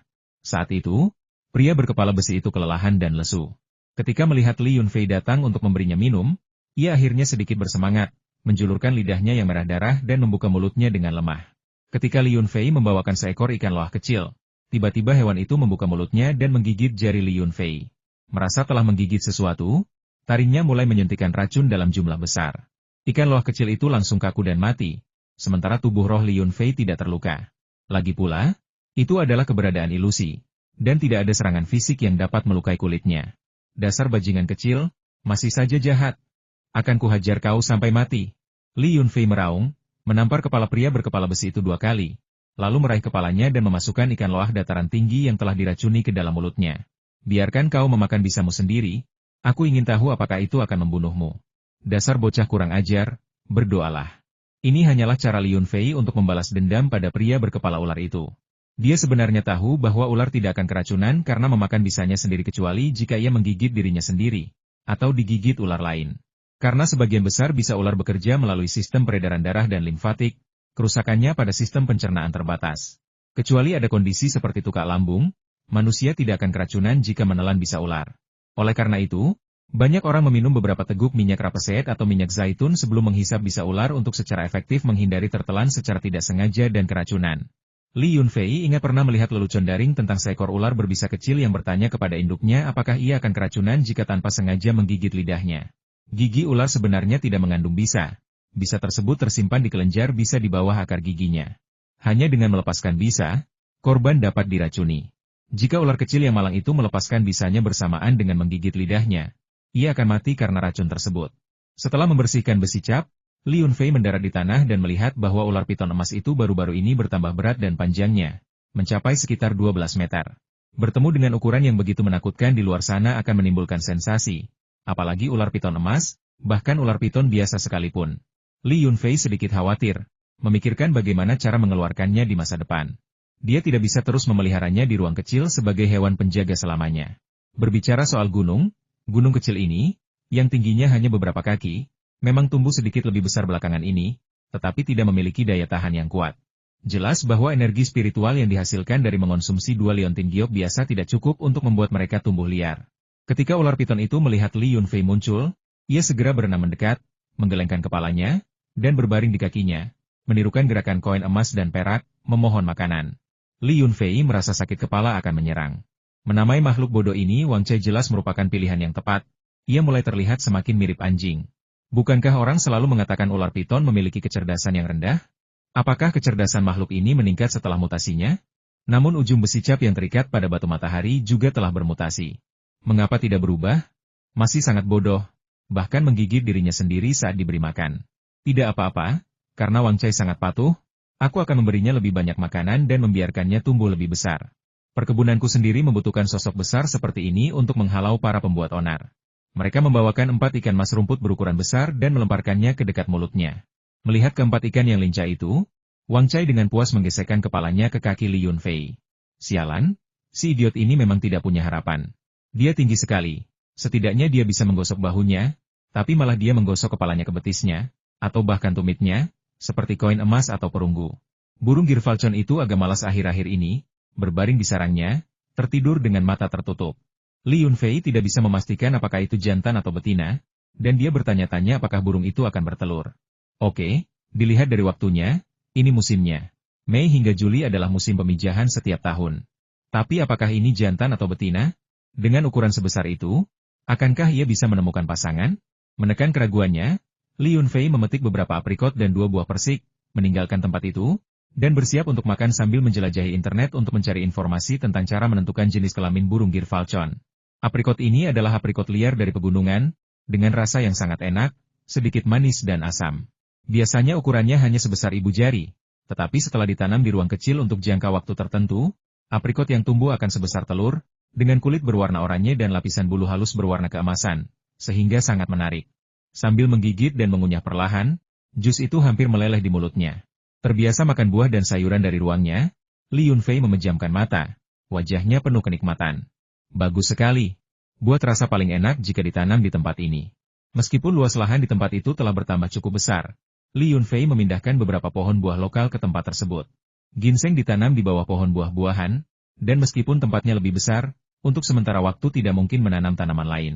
Namun, ia mengisi satu-satunya celah dan ruang yang baru dibersihkan di dekat kolam dengan teh pencerahan. Dengan menggunakan metode pemotongan dan disirami oleh mata air spiritual di tempat tersebut, tingkat kelangsungan hidup mencapai 100%. Hanya ada satu tanaman hishou besar, dengan sedikit cabang dan daun. Bahkan dengan menggunakan stek, hanya sekitar selusin tanaman yang bisa didapatkan. Namun, Li Yunfei tidak terburu-buru. Dia akan menunggu sampai tanaman hishou kecil ini tumbuh dan bertahan hidup sebelum menggunakan cabang-cabang mudanya untuk memperbanyak tanaman hishou. Ini semua soal uang. 2 hari yang lalu saya menjual ginseng dan menghasilkan lebih dari 1 juta yuan. Hishou yang berusia 100 tahun pun tidak akan jauh lebih murah, tetapi sulit untuk menentukan usia hishou dan memperkirakan harganya. Jika tidak terjual dengan harga bagus, saya bisa memberikannya kepada keluarga dan teman-teman saya. Khasiat yang baik lebih penting daripada apapun. Setelah mencari di internet cukup lama, saya tetap tidak menemukan cara untuk menentukan jenis kelamin burung Girfalcon. Makhluk ini sangat langka dan berharga sehingga hanya orang kaya yang mampu memelihara 1 atau 2 ekor. Di beberapa kelompok etnis minoritas yang memiliki tradisi berburu, mereka memelihara elang emas, yang merupakan burung pemangsa yang jauh lebih besar dan lebih ganas, mampu berburu serigala dan rusa sendirian, dan lebih agresif daripada elang Girfalcon biasa. Namun, elang Girfalcon yang dipelihara Li Yunfei jelas telah bermutasi. Rentang sayapnya mencapai lebih dari 1 meter, dan ia memiliki kekuatan yang luar biasa. Mampu menangkap 2 kelinci liar yang gemuk sekaligus tanpa memengaruhi kecepatan terbangnya. Kekuatannya kini setara dengan sebagian besar elang emas, tetapi kecepatannya jauh melampaui kecepatan elang emas yang agak canggung. Saat Li Yunfei sedang melamun di depan komputer, teleponnya berdering. Nomornya sepertinya bukan dari negara asalnya. Setelah menjawab, dia mengenali suara Michelle. Yun tersayang, selamat atas keberhasilanmu menyelesaikan tugas pertama. Hanya dengan 5 poin lagi, kamu akan menjadi anggota penuh, Asosiasi Kepala Bawang. Sebagai pemberi rekomendasi, aku juga akan menerima hadiah. Suara Michelle terdengar ceria dan lembut di telepon. Li Yunfei terkekeh. Sekarang aku mengerti, ini skema piramida. Sebagai inisiator awal, kau duduk tinggi di puncak piramida, tidak melakukan apapun, namun tetap mendapat bagian dari keuntungan. Setelah aku menjadi anggota penuh dan merekrut beberapa daun lini, apakah aku juga akan mendapatkan poin dan bonus? Baiklah, saya tidak akan membantah deskripsi Anda tentang skema piramida karena memang terlihat sangat mirip.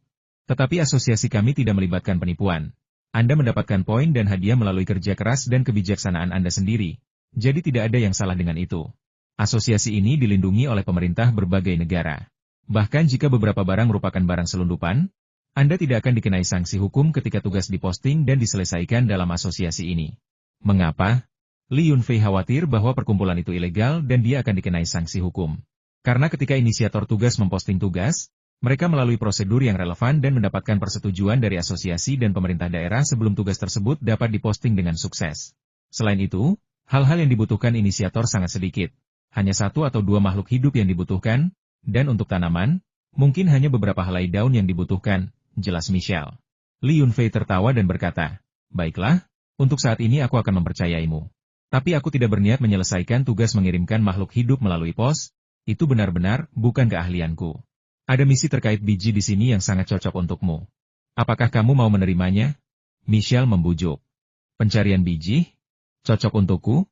Li Yunfei merasa segalanya tidak sesederhana itu. Dia tidak berpikir dia memiliki keahlian khusus atau bahwa pencarian yang cocok akan menunggunya. "Aku bahkan tidak bisa membedakan jenis-jenis batu di kampung halamanku. Pencarian biji seperti apa yang bisa kulakukan? Hehe, ini meteorit yang kita cari terakhir kali." Meteorit juga diklasifikasikan sebagai mineral di situs web resmi. Menurut sumber yang dapat dipercaya, potongan kecil meteorit yang ditemukan oleh tim ekspedisi ilmiah negara Anda telah menghasilkan beberapa hasil. Ini berbeda dari semua meteorit yang telah kita temukan sebelumnya. Jika kita dapat menemukan satu potongan kecil lagi, bahkan yang seukuran kuku jari, kita akan menganggap misi ini selesai. Hadiah untuk misi ini adalah 15 poin dan 2 juta dolar AS. Ini adalah misi multi pemain yang dapat diulang.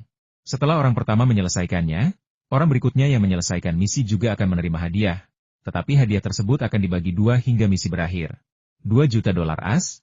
Sebuah meteorit seukuran kuku jari? Hati Li Yunfei sedikit berdebar, tetapi dia tidak terlalu tertarik untuk menjalankan misi ini. Dia bertanya dengan ragu, "Saya tidak memiliki peralatan deteksi apapun. Bagaimana saya bisa menemukannya? Bahkan jika saya pergi ke pegunungan setiap hari, saya mungkin tidak dapat menemukan meteorit yang jatuh di sudut tersembunyi." Setelah menerima misi ini, kurir regional akan mengantarkan detektornya kepada Anda. "Hehe, semoga beruntung. Saya juga telah mengambil misi ini dan akan pergi ke daerah Anda bersama sekelompok penjelajah alam liar sejati. Saya sangat menantikan untuk bertemu Anda dan melihat makanan lezat Anda," kata Michelle sambil tersenyum. Setelah menutup telepon, Li Yunfei menerima pesan teks di situs web Asosiasi Kepala Bawang dari Michelle. Pesan itu berisi tautan ke halaman misi biji. Deskripsi halaman tersebut sangat sederhana, bahkan tanpa satupun gambar, tetapi mencantumkan beberapa karakteristik batu matahari, seperti bersinar samar-samar dalam gelap, lebih ringan daripada batu biasa, dan memiliki sedikit radiasi. Area yang dimaksud adalah pegunungan di dekat kota Qinglong. Faktanya, hanya ada dampak meteorit di satu arah pegunungan yang dalam. Tidak ada meteorit matahari di pegunungan dan hutan di 3 arah lainnya. Li Qingwan telah menyaksikan jatuhnya meteorit itu secara langsung, jadi dia tahu rahasianya, tetapi dia tidak berkewajiban untuk mengingatkan asosiasi kepala bawang. Pada saat itu juga, Li Yunfei memperkirakan bahwa setidaknya selusin batu matahari telah jatuh ke sudut barat daya pegunungan. Dia sendiri menemukan 3, dan para ahli domestik menemukan sepotong kecil. Jika para ahli asing kembali ke pegunungan untuk mencari, mereka masih bisa menemukan lebih banyak lagi.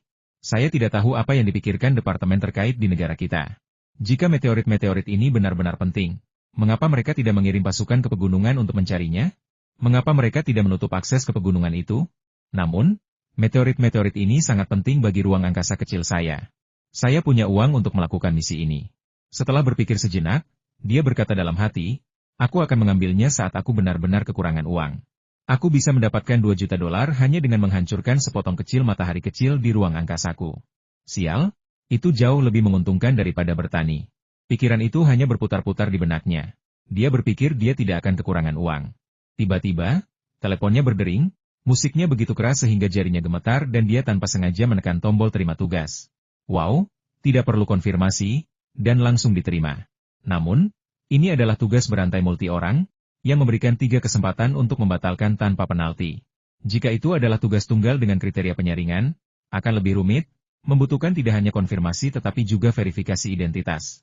Itu adalah panggilan dari teman sekamarnya. Setelah menjawab telepon, Li Yunfei dengan marah berteriak, "Luo Peng, dasar bocah nakal, apa kau mencoba bunuh diri? Kenapa kau harus menelepon sekarang? Kau membuatku hampir mati ketakutan, dan aku hampir mendapat masalah besar." "Haha, Ada yang terbunuh? Kamu memang hebat, ya? Baru putus dengan Qin Yao? Kamu sudah menemukan pasangan seks lain? Luo Peng adalah orang yang ramah. Ia lulus dengan gelar di bidang ekonomi dan manajemen dan menjadi manajer departemen di sebuah perusahaan perdagangan di selatan. Gaji tahunannya lebih dari 200.000 yuan, ditambah bonus dan tunjangan lainnya, jadi penghasilannya cukup bagus. Ia adalah salah satu teman sekelas yang paling sukses. Kau pikir aku sesantai dirimu, kekasih mau? Kata Li Yunfei sambil tertawa. Omong kosong, kita mungkin dekat, tapi aku akan menuntutmu atas pencemaran nama baik jika kau mengucapkan omong kosong. Apa kau pikir aku orang yang seperti itu? Luo Peng tertawa terbahak-bahak di telepon. Li Yunfei berkata, ya, kau memang bukan orang sembarangan, tapi kalau kau sembarangan, kau sama sekali bukan manusia. Ada apa? Apakah kau sedang bersama pacarmu? Kalau tidak, kau tidak akan berbicara dengan begitu halus. Astaga, jaga harga diri, panggilan telepon ini berisik, ini bukan rahasia. Begini, kami baru saja turun dari pesawat dan naik taksi ke kota. Hotel mana yang Anda tempati? Bisakah Anda memesankan kamar untuk kami juga? Aku menginap di hotel kecil, haruskah aku memberimu kamar juga? Tidakkah kau takut kehilangan muka? Li Yunfei tahu dia membawa pacarnya dan benar-benar tidak ingin menginap dengan pria ini. Jangan-jangan dia punya telinga tajam dan merasa kesal. Asalkan bersih, aku akan senang meskipun kita menginap di rumah bordil di seberang sekolah kita. Aduh, jangan cubit aku. Ini kakakku, Li Yunfei. Jangan iri. Oh, begitu. Kau ingin menginap di Hotel Bintang 5? Kalau begitu menginaplah di sana sendiri. Hari ini aku hanya ingin minum bersama kakakku. Tidak ada rencana lain. Li Yunfei hanya mendengar beberapa teriakan dan makian dari ujung telepon, diikuti oleh suara seseorang berlari sambil membawa koper. Setelah berlari beberapa saat, suara Luo Peng yang terengah-engah terdengar lagi. Hei, Yunfei, kamu belum menutup telepon, kan? Oke, sudah selesai. Aku sudah lama wanita ini. Kali ini aku datang untuk menghadiri reuni alumni, dan dia tidak keberatan ikut. Dia bersikeras menginap di Hotel Bintang 5, bukan hotel murah. Haha, aku membiarkannya pergi ke hotel sendiri. Li Yunfei terdiam. Ia menyadari bahwa pria ini masih sama. Ia hanya punya satu pacar selama 4 tahun kuliahnya. Sementara pria ini berganti pacar 2 atau 3 setiap semester. Meskipun tidak setampan Qin Yao, ia jelas menang dalam hal kuantitas. Jika wanita ini memiliki sedikit saja temperamen, ia pasti akan putus dengannya. Dia memberitahu Luo Peng nama jalan dan hotel tempat dia berada, dan memintanya untuk datang. Kemudian dia turun ke bawah dan meminta pihak hotel untuk memesankan kamar untuknya. Sayangnya, ketika dia turun, hotel tersebut sudah penuh dan tidak ada kamar yang tersedia. Oke, mari kita berdesakan di malam hari. Dulu di asrama, kami selalu berdesakan bersama. Ketika kami lelah bermain game atau menonton film, 3 atau 4 dari kami akan berbaring telentang, lengan dan kaki bertebaran di atas tempat tidur. Tidak jauh dari Universitas Sichuan, jalanan dipenuhi wanita muda dan cantik. Li Yunfei berjalan-jalan, mencari tempat untuk minum bersama teman-temannya. Ada banyak restoran di dekatnya, tetapi pilihan yang paling unik adalah warung makan kaki 5 dan tempat barbeque di pinggir jalan. Bandara Shuangliu berjarak lebih dari 10 km dari sini. Aku tidak tahu kapan Luo Peng akan tiba. Seandainya Li Yunfei belum makan banyak buah, dia pasti ingin makan sate terlebih dahulu untuk memuaskan keinginannya. Saat saya berjalan menuju Universitas Sichuan, tiba-tiba saya melihat kerumunan orang berkumpul di pinggir jalan di depan. Seorang pemuda dengan seekor anjing muncul dari kerumunan dan buru-buru pergi, tampak gugup. Hei, apa yang kalian lakukan? Pemuda yang sedang berjalan-jalan dengan anjingnya tadi menabrak orang tua itu. Kenapa kalian membiarkannya pergi? Anjing jenis apa yang diajak jalan-jalan? Anjingnya galak sekali. Apakah itu Mastiff Tibet? Anjingnya sangat ganas, berani-beraninya kita menghentikannya? Anjing Mastiff Tibet apa? Kamu tidak tahu apa-apa. Itu anjing gembala Kaukasia. Ganas? Tidak kalah ganasnya dengan Mastiff Tibet. Apa yang kalian semua lakukan? Cepat panggil ambulans, dan sebaiknya polisi juga. Orang tua itu sudah tidak muda lagi. Bahkan jatuh atau terbentur ringan pun bisa menyebabkan masalah serius. Kita mungkin terlalu takut untuk membantunya. Tetapi pasti polisi akan berani membantunya? Semua ini gara-gara hakim sialan di Nanjing itu, yang telah memundurkan nilai-nilai tradisional peradaban Tiongkok selama ribuan tahun. Sekarang, siapa yang berani membantu orang tua yang terjatuh? Kerumunan orang yang menyaksikan kejadian itu ramai berdiskusi, tetapi tidak ada yang berani mendekat dan menanyakan kondisi pria lanjut usia tersebut. Namun, cukup banyak yang melakukan panggilan telepon. Li Yunfei menerobos kerumunan dan akhirnya melihat lelaki tua itu terbaring di tanah. Setelah mengamati lebih dekat, ia menyadari bahwa lelaki itu tidak terlalu tua, hanya sekitar 50 tahun, dengan rambut beruban, tubuh agak gemuk, dan lapisan debu di wajahnya, yang membuatnya tampak lebih tua dari usianya. Ada sedikit darah di sisi kanan dahi, mungkin karena terbentur sesuatu saat terjatuh. Rahang pria lanjut usia itu terkunci dan bibirnya berubah ungu. Situasinya berbahaya, dan mungkin bukan hanya jatuh atau memar, tetapi mungkin kondisi medis lainnya. Li Yunfei bergumul dalam hati untuk beberapa saat sebelum memutuskan untuk membantu. Dia berpikir dia punya uang dan tidak takut keluarga pria tua itu membuat tuduhan palsu dan menuntut ganti rugi. Minggir semuanya, saya seorang dokter. Dia tidak punya pilihan selain berpura-pura menjadi dokter. Lagi pula, dia tidak familiar dengan daerah itu dan tidak banyak orang yang mengenalnya. Selama dia menyelamatkan orang tersebut, siapa yang akan memeriksa apakah dia memiliki izin praktik kedokteran? Bahkan tanpa dia mengatakannya, tidak ada seorang pun yang berani mendekat. Li Yunfei berjongkok di depan lelaki tua itu, meletakkan jarinya di dekat lubang hidung lelaki tua itu, tetapi hampir tidak merasakan napas apapun. Dia memeriksa denyut nadinya, sangat lemah. Dilihat dari ekspresi kesakitan lelaki tua itu, dia mungkin sedang sangat menderita. Li Yunfei hanya membaca beberapa buku medis dan menghafal beberapa ramuan herbal, tetapi dia tidak memiliki pengalaman klinis dan tidak tahu penyakit apa yang diderita lelaki tua itu. Dilihat dari cara lelaki itu mengepalkan tinjunya erat-erat dan meletakkannya di dadanya sebelum kehilangan kesadaran. Mungkin ada masalah jantung. Namun, apapun penyakitnya, dia hanya tahu satu trik menggunakan pegas spasial untuk menyelamatkan orang. Para penonton khawatir dengan kemampuan Li Yunfei, dan seseorang berteriak, "Anak muda, apakah kamu yakin bisa melakukannya? Jika tidak, sebaiknya kamu menunggu ambulans." Tepatnya, bagaimana jika tidak ada masalah dan Anda malah menimbulkan masalah selama perawatan? Jika keluarga datang dan membuat masalah untuk Anda tidak akan bisa menjelaskan diri Anda sendiri apapun yang Anda katakan. Sebenarnya, orang-orang ini bermaksud baik. Li Yunfei sudah memasukkan tangannya ke saku dan mengeluarkan sebotol kecil air mineral dari saku celananya. Namun, botol itu sudah terbuka dan hanya berisi sekitar 2 tegukan air. Inilah 2 mata air spiritual yang diam-diam ia masuki ketika ia berjongkok di depan lelaki tua itu.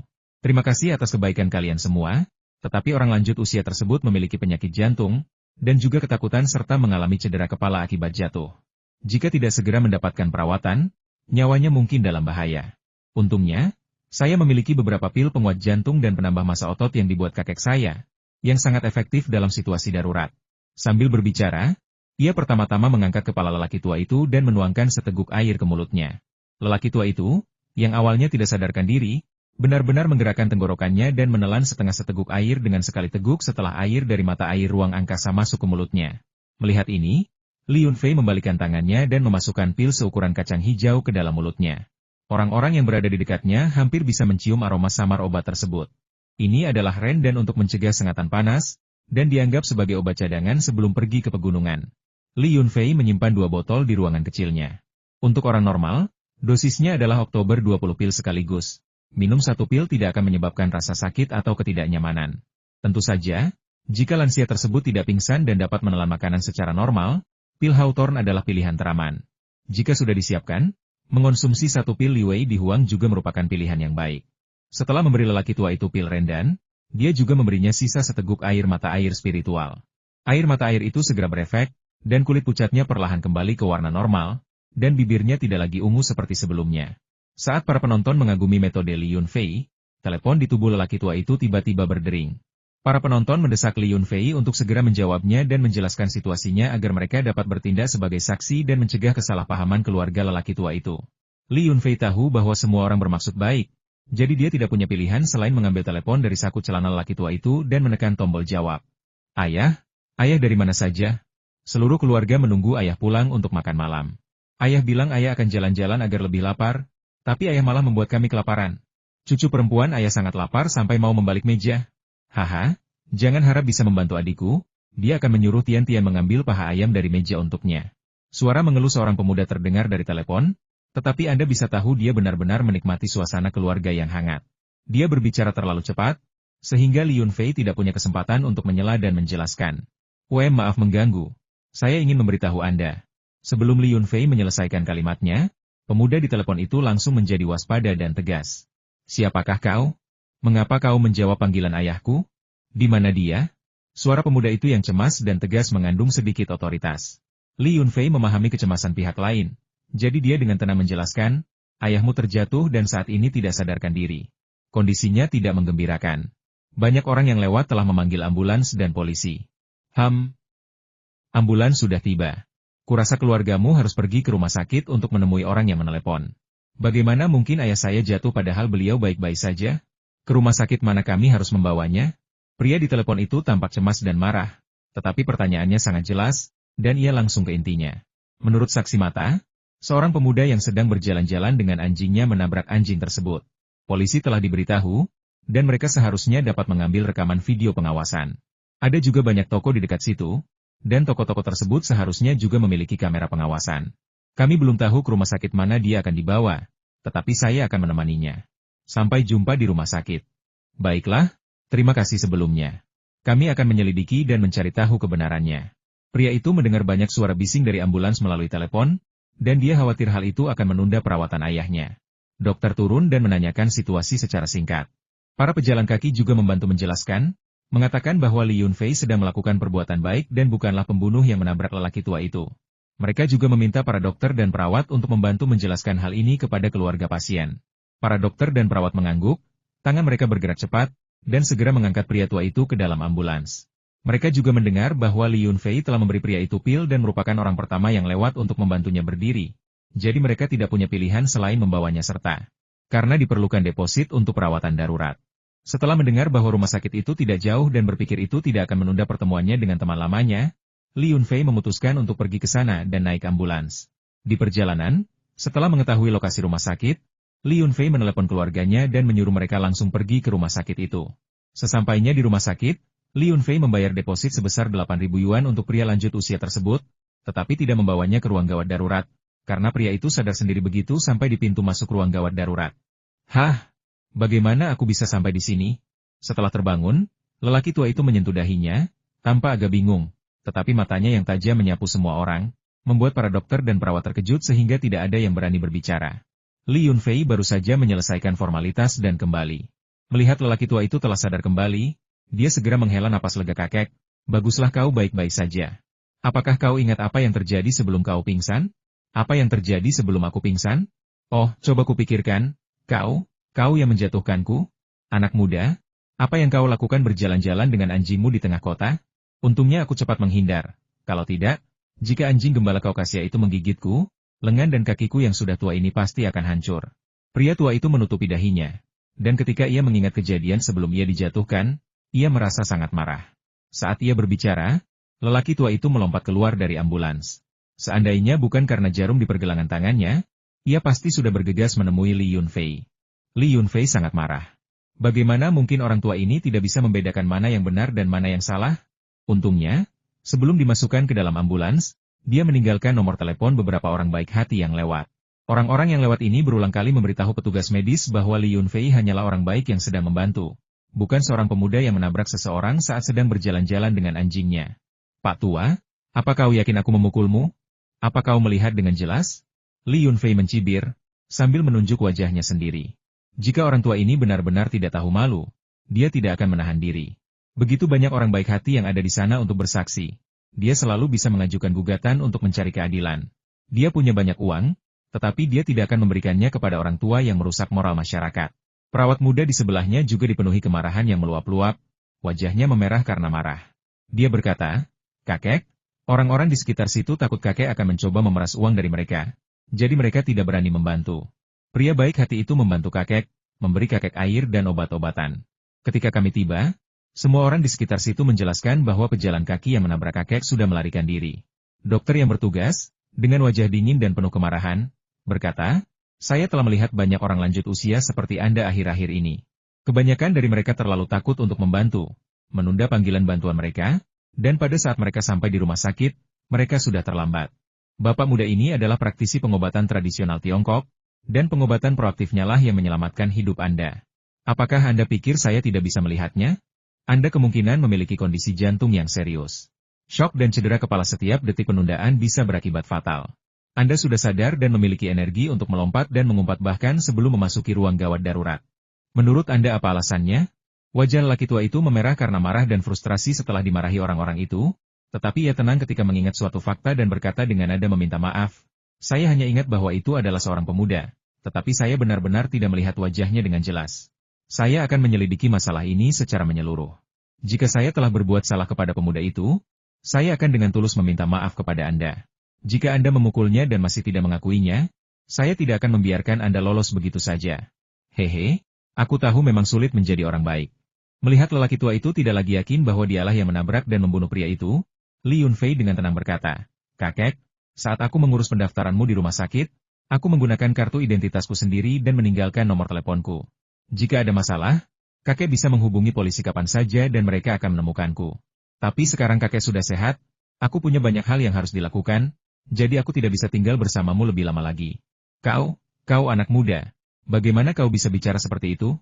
Seolah-olah aku menjebakmu. Pria tua itu tiba-tiba tak bisa melanjutkan, karena semua orang yang hadir menatapnya dengan tatapan aneh. Bukankah ini tuduhan palsu?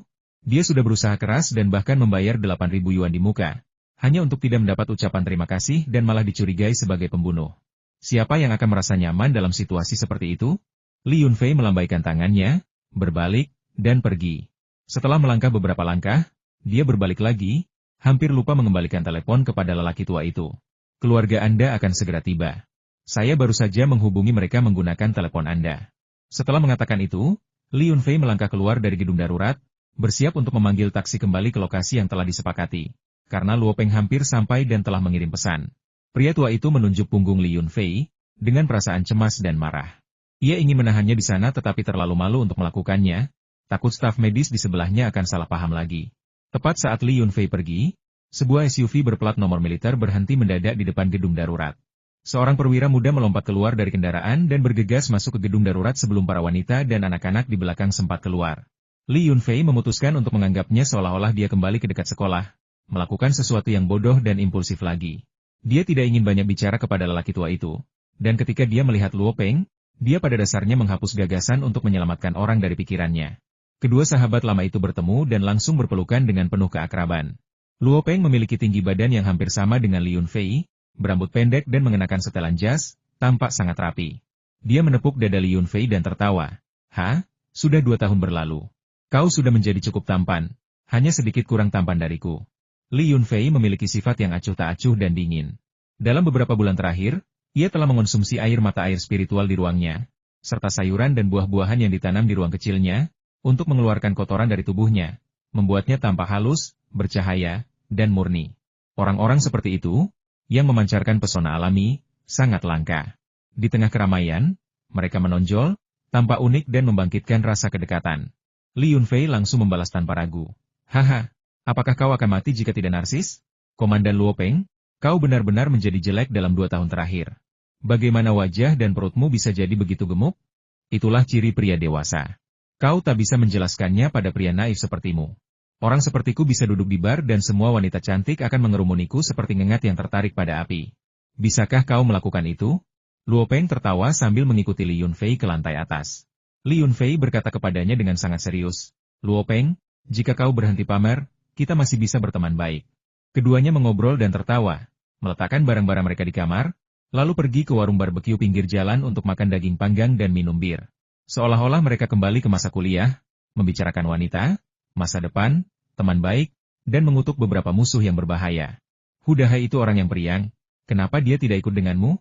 Saat mabuk, Luo Peng sepertinya teringat pada teman sekamarnya. Ayahnya sakit, dan dia sangat sibuk akhir-akhir ini, merawat orang tua dan mengurus semua urusan perusahaan.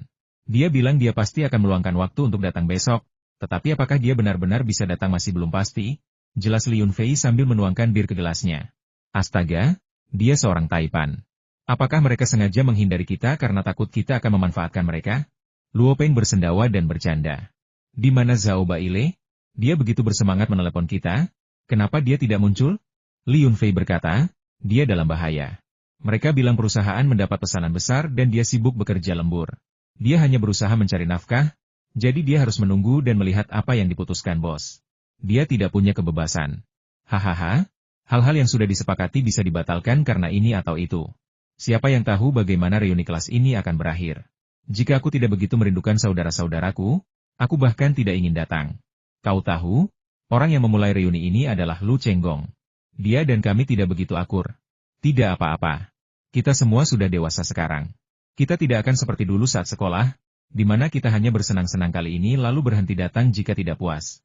Aku dengar dari Zhao Baili bahwa Lu Chenggong dan kelompoknya yang membayar acara ini, jadi kita tidak perlu membayar apapun.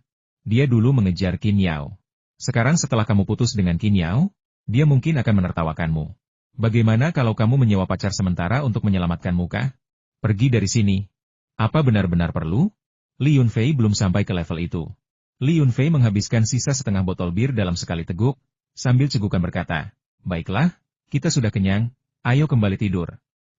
Aku juga sudah kenyang, tapi aku belum cukup minum anggur. Ayo kembali dan lanjutkan minum. Lagi pula, aku belum menanyakan apa yang kau lakukan akhir-akhir ini. Jika kau tidak bisa sukses di kota Yunhuang, ikutlah denganku ke selatan.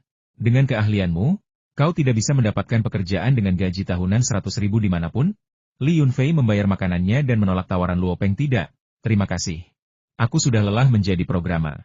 Sekarang aku hanya ingin tinggal di rumah, bertani, dan memelihara ikan. Kehidupan seperti itu seperti menjadi abadi. Aku bahkan tidak akan menerima posisi manajer proyek. Yunfei, jangan sampai kau jatuh terpuruk. Desa pegunungan ini sangat miskin. Masa depan apa yang bisa kau miliki di rumah? Lihatlah Zhao Baile, dia belajar manajemen bisnis, dan setelah lulus dia bekerja di bidang penjualan. Baru-baru ini dia beralih ke perencanaan proyek, dan dia sangat sukses, menghasilkan lebih dari 10.000 sebulan. Luo Peng mabuk dan harus merangkul bahu Li Yunfei agar tidak jatuh pingsan. Melihat Luo Peng sudah mabuk, Li Yunfei hanya berkata, "Bagaimana kau bisa tahu kebahagiaan seekor ikan jika kau bukan ikan?" Tentu saja, melihat mereka cukup senang melakukan hal-hal di tempat lain, Li Yunfei tidak memaksa mereka untuk bergabung dengannya dalam menjalankan bisnis pedesaan. Mungkin suatu hari teman-temannya akan bosan dengan kehidupan kota, dan dia akan mengundang mereka untuk melihat perusahaannya. Bahkan di desa pegunungan sekalipun, mereka masih bisa mencapai sesuatu yang luar biasa. Ketika keduanya kembali ke kamar hotel mereka, Li Yunfei menerima telepon dari nomor tak dikenal. Itu adalah putra pria tua yang terluka. Ia mengatakan bahwa penyelidikan telah selesai dan memang bukan dia yang memukul pria tua itu. Dia meminta Li Yunfei untuk pergi ke rumah sakit untuk mengambil kembali uang yang telah dibayarkannya, dan juga memberi keluarga kesempatan untuk menyampaikan rasa terima kasih mereka. Li Yunfei menolak dengan sopan. Pertama karena sudah terlalu larut, dan kedua karena dia terlalu lelah dan tidak ingin repot-repot mencari uang dalam jumlah kecil seperti itu. Asalkan lelaki tua itu tidak lagi percaya bahwa dialah pelakunya, itu lebih penting daripada uang. Kebanyakan orang masih memiliki hati nurani. Keesokan harinya, Li Yunfei dan Luo Peng pergi ke Hotel Bintang 5 yang telah disepakati untuk reuni kelas mereka. Hotel ini, bernama Shangri-La, sangat dekat dengan Universitas Sichuan dan bertema budaya dinasti Han dan Tang. Para pelayan wanita semuanya mengenakan hanfu, dan sosok anggun mereka cukup unik. Begitu Li Yunfei tiba di pintu masuk hotel, ia menerima telepon dari kantor cabang di kabupaten tersebut, yang mengatakan bahwa ketiga perusahaannya telah berhasil didaftarkan atas namanya dan ia dapat mengambil semua dokumen dan materi tersebut saat kembali. Ini adalah kabar baik. Li Yunfei menyampaikan rasa terima kasihnya dan mengatakan bahwa ia sedang berada di luar kota karena urusan bisnis dan akan mengambil dokumen-dokumen terkait dari kantor mereka ketika ia kembali ke kabupaten. Luo Peng berusaha mengambil hati seorang pelayan hotel sambil menanyakan lokasi ruang pertemuan bisnis yang disewa oleh perkumpulan alumni Universitas Sichuan. Secara logis, seharusnya ada meja resepsionis di pintu masuk atau di lobi. Saat mereka sedang berbicara, dua mahasiswa muncul di lobi sambil membawa sebuah meja. Dua pelayan mengikuti di belakang, membantu mereka dengan papan nama dan materi cetak terkait. Haha, Luo Peng dan Li Yunfei, kalian datang sangat pagi. Kios kami bahkan belum siap. Kedua orang ini adalah teman sekelas dan akrab, jadi mereka saling membantu dalam pekerjaan. Kau pikir ini warung barbeque? Kau mendirikan warung di sini? Luo Peng bercanda dengan teman sekelasnya. Tangan dan mulutnya tak pernah berhenti berbicara. Meskipun kami sudah tidak bertemu selama 2 tahun, kami sama sekali tidak merasa canggung. Salah satu dari mereka tiba-tiba bertanya, Li Yunfei, kudengar kau kehilangan pekerjaan karena cedera? Kenapa kau tidak mencari pekerjaan dengan gaji lebih tinggi? Masa depan apa yang akan kau miliki jika kembali ke desa? Aku melihat foto-foto di media sosialmu. Pemandangan di sana memang indah, cocok untuk masa pensiun, tapi tidak untuk kita anak muda. Kau tidak boleh membiarkan seorang wanita membuatmu putus asa. Li Yunfei tertawa dan berkata, "Hehe, bukan seperti yang kau pikirkan. Aku tidak depresi. Aku justru menikmati hidup di desa pegunungan. Baru-baru ini aku mendaftarkan beberapa perusahaan. Jika kau menyukai pemandangan di sana, kau bisa datang bekerja di perusahaanku. Kami semua orang-orang yang berpendidikan tinggi dan berkualitas, dan perusahaan-perusahaan kecil di daerah kami sangat membutuhkan talenta seperti itu." Hahaha, itu lucu sekali. Sudah 2 tahun sejak terakhir kali aku bertemu Li Yunfei, dan dia bahkan sudah bercanda sekarang. Mendaftarkan beberapa perusahaan? Apa gunanya mendaftarkan begitu banyak perusahaan jika tidak ada proyek yang sesuai? Mendaftarkan perusahaan itu mudah sekarang. Bisa dilakukan hanya dengan beberapa ratus yuan. Lalu apa yang harus kita lakukan dengan perusahaan seperti itu? Orang lain tertawa dan berkata, Yun Fei, baguslah kau tinggal di tempat kecil untuk sementara waktu dan menenangkan diri. Tidak akan ada yang menertawakanmu. Tapi mendaftarkan begitu banyak perusahaan hanya demi menjaga harga diri itu tidak ada gunanya. Bahkan perusahaan fiktif pun bisa menghasilkan pendapatan yang tidak jelas, tetapi perusahaan kecilmu mungkin bahkan tidak akan menghasilkan sebanyak itu. Nanti saat bertemu Lu Chenggong, jangan sebutkan ini. Jangan beri dia alasan untuk menertawakanmu. Perusahaannya bernilai puluhan juta, dan dia yang paling sukses di antara teman-teman sekelas kita. Saat mereka sedang berbicara, seorang pemuda tampan keluar dari sudut di belakang lobi. Ia berdiri tegak, tetapi penampilannya cukup biasa saja, dengan bekas jerawat yang masih terlihat, yang tampak agak menyeramkan jika diperhatikan lebih dekat. Apa yang kau sembunyikan dariku? Haha, bukankah ini Li Yunfei? Kau benar-benar orang penting, mendaftarkan beberapa perusahaan. Maaf, aku baru mendengarnya dan aku benar-benar terkejut dengan kemewahanmu. Apakah Qin Yao tahu kau sehebat ini? Pria itu adalah Lu Chenggong. Dia memiliki pendengaran yang sangat tajam dan dapat mendengar percakapan mereka dari jarak sejauh ini. Li Yunfei tersenyum tenang. Biasa saja, tidak ada apa-apanya dibandingkan dengan Presiden Lu. Kudengar kau sudah menjadi miliarder, dan yang bisa kulakukan hanyalah merasa iri dan cemburu. Sedangkan untuk Qin Yao, kami sudah putus sejak lama. Kau sepertinya tahu bahwa kau sangat peduli padanya, kan? Lu Chenggong berkata dengan angkuh, tentu saja aku tahu. Aku juga mengundangnya ke acara ini. Meskipun dia tidak sekelas atau seangkatan dengan kita semua memiliki hubungan yang baik. Aku sudah menjelaskan sebelumnya bahwa bukan hanya teman-teman dari sekolah yang sama yang boleh datang, tetapi bahkan anggota keluarga yang tidak memiliki hubungan keluarga pun boleh datang. Aku sudah menyiapkan 500.000 yuan untuk reuni alumni ini. Jangan malu, habiskan semuanya, aku akan senang. Tapi kudengar Qin Yao punya pacar baru. Aku penasaran apakah dia akan ikut. Kau tahu Qin Yao sangat mementingkan penampilan.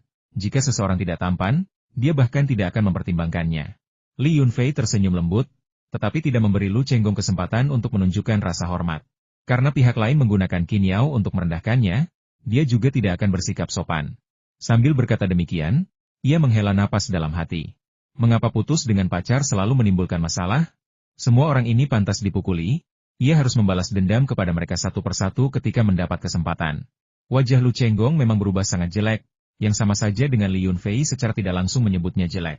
HMPH, kekuatan seorang pria tidak hanya ditentukan oleh penampilannya saja. Dengan itu, dia mengabaikan Li Yunfei, mengucapkan beberapa patah kata kepada dua mahasiswi yang ada di sana untuk menyambutnya, dan memberitahu mereka bahwa seorang mahasiswi akan datang untuk membantu. Wanita memang memiliki bakat untuk pekerjaan penyambutan semacam ini. Betapapun tidak senangnya Lu Chenggong, dia memberitahu Li Yunfei di mana aula pertemuan itu berada, dan menyuruhnya pergi ke tempat pertemuan untuk beristirahat. Ada teman-teman sekelas lainnya di dalam, dan dia bisa pergi dan berbicara dengan mereka. Luo Peng dan Li Yunfei pergi ke sana bersama. Di perjalanan, Luo Peng berkata bahwa Lu Chenggong sudah sedikit lebih dewasa. Jika mereka masih bersekolah, mungkin mereka berdua akan bertengkar lagi. Li Yunfei mengangguk setuju. Orang selalu berubah. Bahkan jika mereka pernah bertengkar hebat sebelumnya, mereka tetap merasa dekat sebagai teman sekelas ketika bertemu lagi, kecuali ada dendam kesumat yang tidak dapat diselesaikan.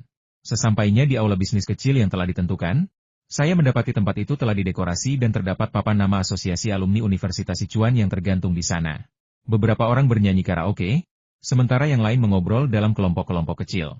Saat melihat Li Yunfei dan Luo Peng, beberapa orang berlari menghampiri mereka sambil tersenyum, beberapa hanya mengangguk, dan beberapa lagi memalingkan muka, mengabaikan mereka sepenuhnya.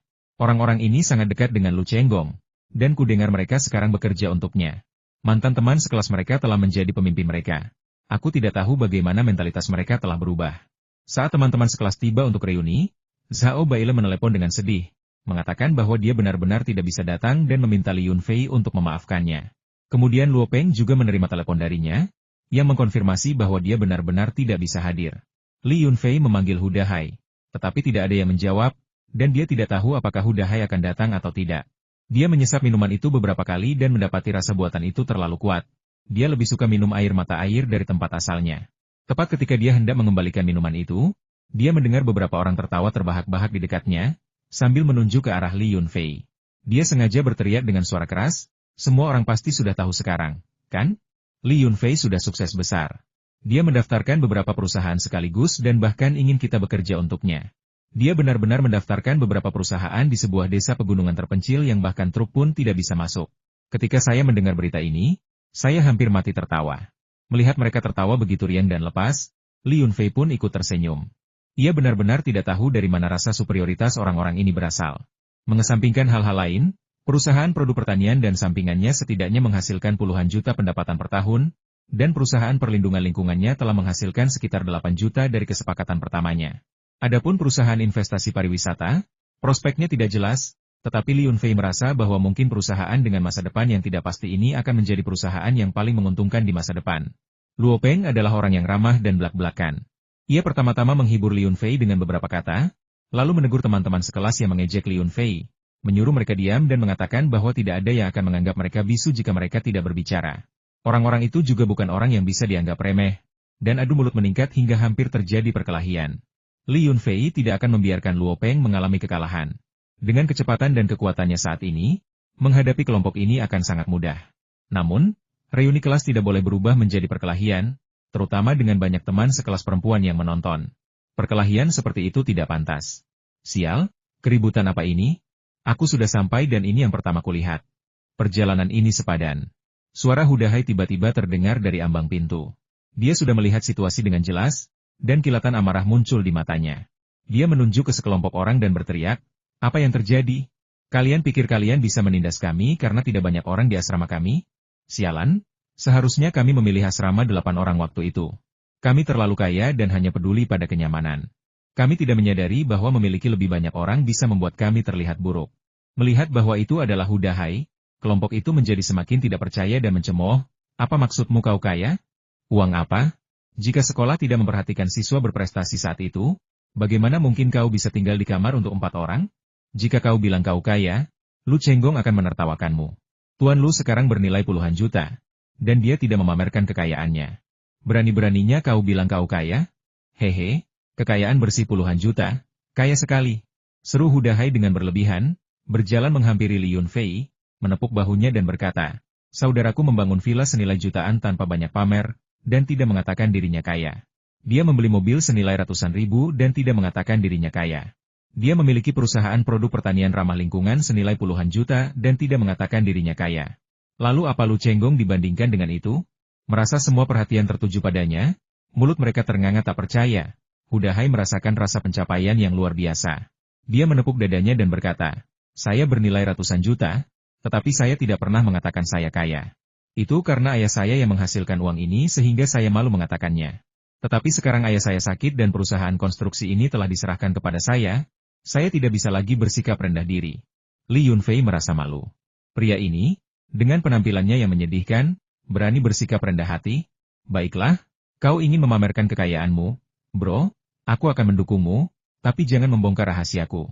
Sepertinya dia salah memilih orang untuk meminta si idiot ini merahasiakannya. Reuni kelas berubah menjadi sesi pamer, sungguh membosankan. Teriakan Hudahai langsung mengejutkan semua orang. Meskipun beberapa orang tidak mempercayai semua yang dikatakannya, sebagian besar tampaknya mengandung kebenaran. Misalnya, di sekolah dulu, ada desas-desus bahwa keluarga Hudahai kaya raya, tetapi tidak ada yang mengkonfirmasinya. Hari ini, pengakuannya sendiri mengkonfirmasi desas-desus tersebut. Saat itu, Lu Chenggong muncul di pintu bersama Qin Yao dan Su Jingshou, bercanda dengan riang, seolah sama sekali tidak mempermasalahkan bahwa pacar barunya bukanlah dirinya. "Qin Yao, kudengar Li Yunfei telah mendaftarkan beberapa perusahaan dan menjadi bos besar. Kenapa kau putus dengannya? Hehe, kau melewatkan kesempatan mendapatkan seorang taipan besar." Lu Chenggong tidak menyadari apa yang terjadi di dalam dan mengira kata-kata ini akan menjadi pukulan bagi Li Yunfei.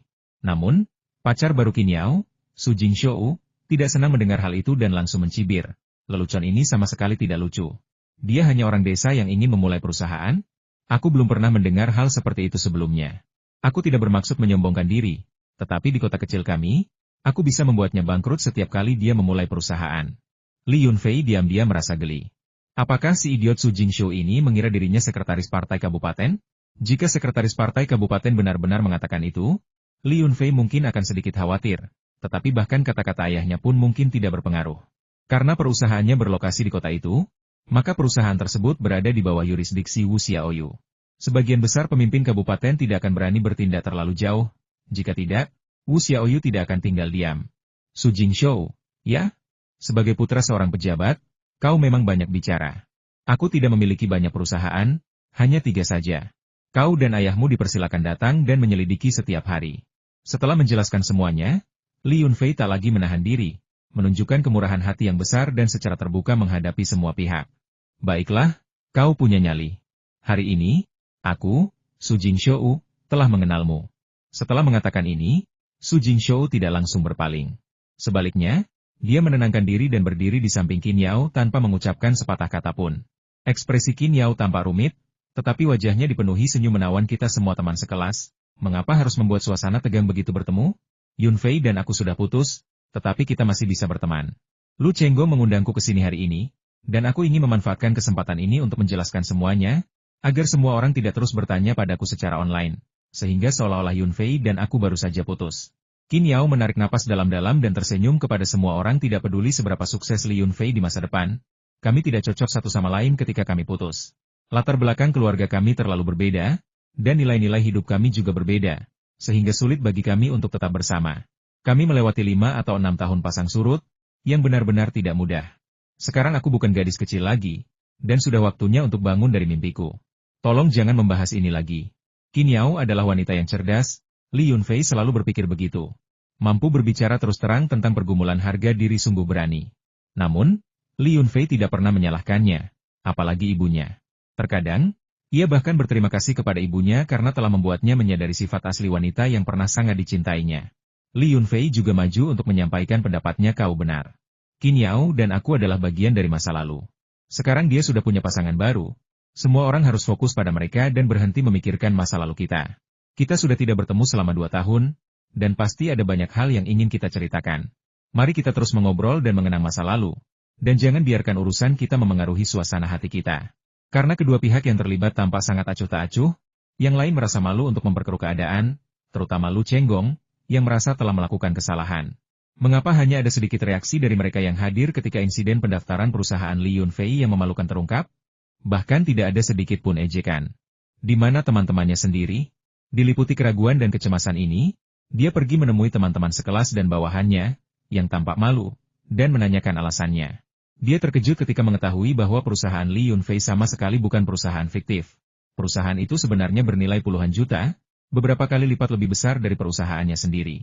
Pada saat itu, sebuah ungkapan yang sering digunakan Lu Jugong untuk mengumpat terlintas di benaknya. Berusaha pamer tapi malah kena sial.